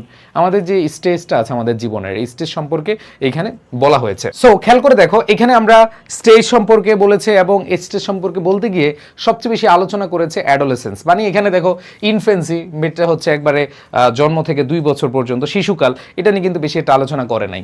এরপর দেখো আর্লি চাইল্ডহুড মানে হচ্ছে 3 to 8 ইয়ার্স, এইটা নিয়ে তোমার আলোচনা করা হয়েছে। এরপর দেখো 9 to 12 ইয়ার্স, এখানে দেখো লেটার চাইল্ডহুড নিয়ে এখানে বলা আছে, কিন্তু আলোচনা বেশি করা হয়েছে অ্যাডোলেসেন্ট সম্পর্কে। দেখো এইখানে দেখো এই যে পুরোটা জায়গা জুড়ে, এইখানে পুরোটা জায়গা জুড়ে কি অ্যাডোলেসেন্স নিয়ে আলোচনা করা আছে। সো এইখান থেকে মূল পয়েন্ট যদি আমরা নিয়ে আসি, প্রথমে আমরা স্টেজ দিব, প্রথমে কি স্টেজ দিব, এখানে স্টেজ দিয়েছে। এইবার আসো অ্যাডোলেসেন্স, এবং অ্যাডোলেসেন্সের ক্ষেত্রে কি কি হচ্ছে। অ্যাডোলেসেন্সের ক্ষেত্রে ক্রিটিক্যাল ট্রানজিশন হচ্ছে, growth second only to infancy, তারপর পিউবার্টি মেক্স স্টার্ট, তারপর হচ্ছে তাদের এখানে আর্লিয়ার পিউবার্টি, তারপর হচ্ছে লেটার ম্যারিজ, এই জিনিসগুলো, তারপরে এডুকেশনের কথা বলেছে, আরবানাইজেশনের কথা বলেছে, গ্লোবাল কমিউনিকেশন কথা বলেছে, ঠিক আছে। তারপর হচ্ছে তাদের যে ডেভেলপমেন্ট মানে স্টেজ, মানে অ্যাডোলেসেন্সদের ডেভেলপমেন্ট স্টেজ, সেখানে আইডেন্টিটি, ইন্ডিপেন্ডেন্স, অবস্ট্রাক্ট রিজনিং, এই বিষয়গুলো তুলে ধরা হয়েছে। তো এইখানে দেখো এই প্রত্যেকটা কথাই আমাদের কিন্তু এই প্যাসেজ দেওয়া আছে। আমি এখানে যে জিনিস ওয়ার্ডগুলো বলেছি আমি শর্টকাটে তোমাদেরকে দেখিয়েছি, সো এইগুলো কিন্তু সব তোমাদের প্যাসেজ দেওয়া আছে। তো এইটা থেকে তুমি যদি সামারি লিখতে চাও, যাও স্টেজটা লিখলা প্রথম লাইনে, দেখো স্টেজ লিখলাম। এবার স্টেজ লেখার পরে যে অ্যাডোলেসেন্স বিষয়টা আছে এটা নিয়ে দেখো তোমার এই যে ক্রিটিক্যাল স্টেজ এইটা, এবং এখানে পিউবার্টি আছে, এবং এইখানে কি কি জিনিসগুলো হয়ে থাকে সেখানে বলা হয়েছে, এবং যে ফ্যাক্টরসগুলো রয়েছে education, urbanisation and global communication, এই বিষয়গুলো কিন্তু এখানে তুলে ধরা হয়েছে অ্যাডোলেসেন্সের ক্ষেত্রে। তো ওইটাই তুমি লিখে আসবে। তো স্টেজ লিখো, এরপর অ্যাডোলেসেন্স এবং পিউবার্টির বিষয় যেহেতু রিলেট করে লিখেছে সেটা লিখবা, বয়সন্ধিকালের কথা লিখে আছে, এরপরে কি কি চেঞ্জ হচ্ছে, ডেভেলপমেন্ট হচ্ছে, এটা লিখে দিলে তোমার এই সামারিটা ডান। এরপরে আসো দেখো কি পয়েন্ট পেলে এগুলা কোনো ব্যাপারই না। এরপরে আমি যদি যাই পরবর্তীতে ফোক মিউজিক, দেখো ফোক মিউজিকের বিষয়টা যদি আমরা এখানে বলি যে এই প্যাসেজে ফোক মিউজিক সম্পর্কে বলা আছে, এবং এইখানে মানে অনেকাংশ জুড়ে হচ্ছে ক্যারেক্টারিস্টিক্স দেওয়া আছে। দেখো শুধু এইখানে তুমি যদি দেখো 12টা ক্যারেক্টারিস্টিক্স দেওয়া আছে। এখন তুমি বলো ভাই, তুমি কি 12টা ক্যারেক্টারিস্টিক্স তুমি সামারিতে লিখতে পারবা? তুমি 12টা ক্যারেক্টারিস্টিক্স লিখতে পারবা না। তোমাকে অবশ্যই যে কাজটা করতে হবে সেটা হলো এখানে ছোট করে দিতে হবে, ছোট করে তুমি আলোচনা করে আসবা। সো আমি যদি তোমাদেরকে দেখি যে ফোক মিউজিকের ডেফিনেশন, ওই যে শুরুতে বললাম এটা কি আছে, কীভাবে কনসিস্ট হয়, গঠিত হয়। তারপর হচ্ছে এইটার যে একটা রিচ হেরিটেজ, স্বাভাবিকভাবে এটা যে একটা ঐতিহ্য, এটা তো আমরা লিখবো মূল পয়েন্টে। ধরো তুমি কোনো একটা বিষয় লিখতে যাচ্ছ, এটার অবশ্যই ইউনিকনেস কিছু আছে, সো এটা তুমি লিখবা। এরপরে খেয়াল করে দেখো কি বলেছে, বাউল সং, এইখানে বাউল সং যে অনেক বেশি জনপ্রিয় সেটা তুমি অ্যাড করে দিতে পারো। তারপরে দেখো এগুলো থিম কি, জয় আছে, মানে আনন্দ আছে, দুঃখ আছে, ভালোবাসা আছে, বিচ্ছেদ আছে, এই জিনিসগুলো হচ্ছে এই গানগুলোতে ফুটে তুলেছে। তারপরে দেখো আমরা দেখবো লাস্ট হচ্ছে ফিচার। এখন দেখো এই যে 12টা ফিচার, ভাই তুমি 12টা ফিচার লিখবা না, তুমি হচ্ছে মেইন পয়েন্টগুলো লিখার চেষ্টা করবা। দেখো এখানে এগুলো হচ্ছে ওরাল হয়, নো প্র্যাকটিক্যাল হয়, লোকাল ডায়ালেক্ট থাকে, সিম্পল টিউন থাকে। সো এইখানে আমরা খুব ইজিলি যে বিষয়গুলো দেখবো, এখানে যে মেন বিষয়গুলো আছে সেই মেন বিষয়গুলোই তুমি তুলে ধরবা, আর কিছু না। ওকে, সো আশা রাখি এইখানে এই পয়েন্টগুলো বা কি পয়েন্টগুলো তোমরা ধরতে পারছো। এখন দেখো তুমি খুব সহজে সামারিটা লিখে দাও। Folk music is traditional music of ordinary people not influenced by classical আর modern rules. It uses easy language, তারপর local dialect and simple tunes to express joy, sorrow, love, separation. Bangladesh has rich folk music including Baul song. শেষ করে দিলাম। So এইখানে আমাদের একটা বিষয় missing আছে, বলো তো। এই সামারিতে আমরা আরেকটা লাইন লিখতে পারবো, সেটা কি বলো? তোমাদের কাছে জানতে চাই। এই আমরা যে সামারিটা লিখলাম, এই সামারিতে আমরা হচ্ছে আরেকটা বিষয় লিখতে পারি, বলো সেটা কি? এই যে বাউল সং সম্পর্কে আমরা লিখে দিতে পারি। এখন অনেকগুলো ভাই ক্যারেক্টারিস্টিক্সগুলো তো লিখলেন না। আরে ভাই ক্যারেক্টারিস্টিক্স তো লেখা আছে, দেখো এই যে easy language, local dialect, simple tunes. এখানে যে ক্যারেক্টারিস্টিক শেষে আছে, তোমার শেষে লিখতে হবে এরকম না, তুমি এখানে লিখে ফেলছো। আর বাউল সং সম্পর্কে এটা লিখতে পারো যে ইনক্লুডিং বাউল সং, এটা তুমি এভাবে না লিখে এটাকে লিখতে পারো যে বাউল সংটা অনেক বেশি জনপ্রিয়, এটা তুমি লিখে দিতে পারো। বাট আমার মনে হয় যে এতটুকু লিখলেই টিচার বুঝে যাবে যে না, তুমি প্যাসেজটা আসলে ধরতে পেরেছো। তো এইখানে ক্যারেক্টারিস্টিক্স কিন্তু এই লাইনের মধ্যে আছে, এই যে জিনিসগুলো আছে এবং কি কি দেয়, আনন্দ দেয়, হ্যাঁ দুঃখ দেয়, তারপর হচ্ছে ভালোবাসা দেয় এবং হচ্ছে বিচ্ছেদও দেয়, এই বিষয়গুলো কিন্তু এখানে বলা আছে। এরপরে আসো আমরা চলে যাচ্ছি আরেকটা আর্ট। হ্যাঁ, এটা খুবই গুরুত্বপূর্ণ একটা প্যাসেজ এবং এইখান থেকে তোমার যদি সামারি করতে হয় কোন কোন বিষয়গুলো তোমাকে মনে রাখতে হবে। প্রথমে হচ্ছে আর্ট ডেফিনিশন।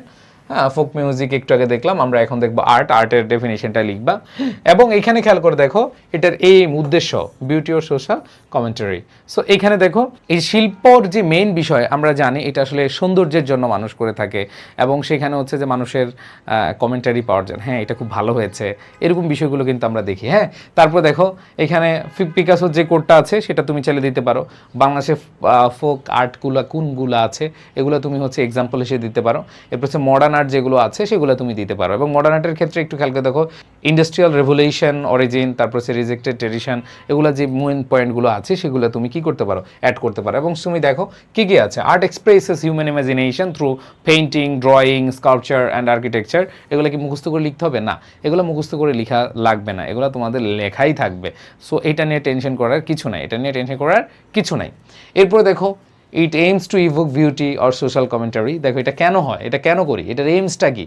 এটা হচ্ছে আমরা সোশ্যাল বিউটি, একটা সৌন্দর্যের জন্য এবং মানুষের কাছ থেকে আমরা কি, হ্যাঁ এটা খুব ভালো হয়েছে, ওফ নাইস, ফ্যান্টাস্টিক, এই জিনিসগুলো বোঝার জন্য। ঠিক আছে, এরপর বাংলাদেশ ফোক আর্ট যেমন কি কি আছে, পোটারি, নকশিকাঁথা, আলপনা, শখের হাড়ি, এগুলো ভাই মুখস্থ না, এগুলো যা আছে এগুলো সবই তোমার প্যাসেজ দেওয়া আছে, কোনো টেনশন নাই। ঠিক আছে, এরপরে খেয়াল করে দেখো মডার্ন আর্টে যেগুলো আছে ইন্ডাস্ট্রিয়াল রেভলিউশনের পরে রিজেক্টিং ট্র্যাডিশনাল ফর্ম এবং আস্তে আস্তে ট্র্যাডিশনাল যে বিষয়গুলো আছে সেগুলো কিন্তু মানে উঠে যাচ্ছে, এই বিষয়টা এখানে বলা হয়েছে।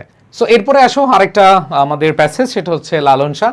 সো এই লালন শাহের সম্পর্কে আমরা একটু আগে জানি আর এখানে সব দেওয়া আছে। আর আমরা এখানে যখন পড়বো কি পয়েন্টগুলো আমি একটু ধরিয়ে দিচ্ছি, খেয়াল করে দেখো। লালন শাহ হচ্ছে Baul icon, philosopher and social informer. এই যে তিনি বাউল আইকন, তিনি একজন সোশ্যাল ইনফর্মার, তিনি হচ্ছেন ফিলোসফার। এটা কি তোমার ভাই সাধারণ জ্ঞানের মতো মুখস্থ করতে হবে? না, তোমার মুখস্থ করতে হবে না। এখানে অবশ্যই মাথায় রাখতে হবে যে এগুলো তোমার লেখা আছে, এগুলো কি লেখা আছে। সো এইখানে দেখো ফিলোসফার, থিঙ্কার, সোশ্যাল রিফর্মার আছে কিনা বলো? আছে। সো তার সম্পর্কে তুমি জাস্ট হচ্ছে প্রথমেই ইন্ট্রোডাকশন দিলা। এরপরে দেখো দেখো Prince religious tolerance, rejected cast, class, Creed. এইখানে দেখো তিনি প্রচার করেছিলেন রিলিজিয়াস টলারেন্স, তারপর হচ্ছে rejected social difference based on class, cast and Creed. দেখো দেওয়া আছে মূল পয়েন্ট। এরপরে খেয়াল করে দেখো নো ফর্মাল এডুকেশন। এখানে দেখো এখানে কোনো ফর্মাল এডুকেশন ছিল না, এখানে বলা আছে। এরপরে দেখো এখানে story, born Hindu, got smallpox, abandon, nursed by Muslim fakir Siraj Sain. ঠিক আছে, এবং ফ্যামিলি তাকে রিজেক্ট করেছিল। সো এইখানে দেখো লালন শাহের যে চাইল্ডহুড এখানে কিন্তু বলা আছে, দেখো হু ওয়াজ বর্ন হিন্দু, হ্যাঁ তারপর হচ্ছে contracted smallpox, abandon by his companions, এগুলো কিন্তু সব দেওয়া আছে। তুমি এখান থেকে মেইন পয়েন্টগুলো লিখলাম। এরপরে দেখো এখানে কি বলেছে যে আখড়া সেট আপ করছে। ঠিক আছে, সো তোমরা আখড়া সম্পর্কে জানো এবং এখানে দেওয়া আছে, খেয়াল করে দেখো এই যে কুষ্টিয়া এবং কোন কোন জায়গাগুলো আছে। দেখো লালন সেট আপ অ্যান আখড়া অর মনেস্ট্রি। সো এখানে দেখো এই যে তিনি সেট আপ করেছিলেন, এইটা তুমি এখানে দিতে পারো। কোথায়? সেটা হচ্ছে কুষ্টিয়ায়। সেটা হচ্ছে কি কুষ্টিয়ায়। তারপরে দেখো এখানে তিনি যে গান গাইতেন সেটা হচ্ছে একতারা এবং দুতারা দিয়ে। এবং এইখানে গুরুত্বপূর্ণ যে দুইজন ব্যক্তি আছে, রবীন্দ্রনাথ ঠাকুর এবং কাজী নজরুল ইসলাম, এখানে তারা যে আছে তার সম্পর্কে যে প্রশংসা করেছিলেন, এই জায়গাটা তিনি হচ্ছে যে এই বলেছেন যে এখানে দেখো তো যে সহজে ফিলোসফির কথা বলা আছে এটাও তুমি এখানে তুলে ধরবা। এই যে অ্যাডমায়ারার্স কাজী নজরুল ইসলাম আর রবীন্দ্রনাথ। দেখো এই লালন শাহ সম্পর্কে আমরা প্রথম দেখলাম তার ইন্ট্রোডাকশন এবং তিনি কি করেছিলেন, তিনি কি করেছিলেন এই জিনিসগুলো তুমি এখানে দিলাম। এরপরে হচ্ছে যে তার যেই আখড়ার বিষয়টা বলবা এবং তার যেই চাইল্ডহুড ছিল, তাকে যে বিতাড়িত করা হয়েছিল বা সেই যে ধর্মটা চেঞ্জ করেছিল এই বিষয়ে কিন্তু তুমি এখানে লিখে দিবে এবং শেষে হচ্ছে অ্যাডমায়ারার দিয়ে শেষ করে দিবে, কারণ এখানে শেষেই আছে অ্যাডমায়ারার, এখানে কি আছে অ্যাডমায়ারার। সো শেষ। আর আমরা যদি লিখতে চাই যে Lalon Shah was a Baul icon philosopher and social reformer who praised religious tolerance and rejected caste and class differences. So এখানে দেখো প্রথম লাইনটাতে আমরা অনেকগুলো বিষয় নিয়ে আসছি। এরপর দেখো he had no formal education, তার কোনো আসলে শিক্ষা ছিল না, একাডেমিক শিক্ষা ছিল না। এরপর বলছে according to a popular story, এবং একটি স্টোরি থেকে নেওয়া, সে হিন্দু পরিবারে জন্মগ্রহণ করেছিল, but after being nursed back to health by a Muslim fakir his family rejected him. ঠিক আছে, সো একজন মুসলিম ফকিরের সান্নিধ্যে এসে সে হচ্ছে যে ধর্ম চেঞ্জের বিষয়টা আসছে আর তার ফ্যামিলি তাকে রিজেক্ট করেছিল। Then he became ascetic and set up a monastery বা হচ্ছে আখড়া, কোথায় এখানে কুষ্টিয়ায়। তারপর হচ্ছে তার যে গানগুলো গাইতেন একতারা দোতারা দিয়ে, এবং সে হচ্ছে কাজী নজরুল ইসলাম এবং রবীন্দ্রনাথ ঠাকুরের মাধ্যমে প্রশংসিত হয়েছিলেন, ভূষিত হয়েছিলেন। সো এই বিষয়গুলো লিখে দিলেই তোমার কিন্তু সামারি শেষ।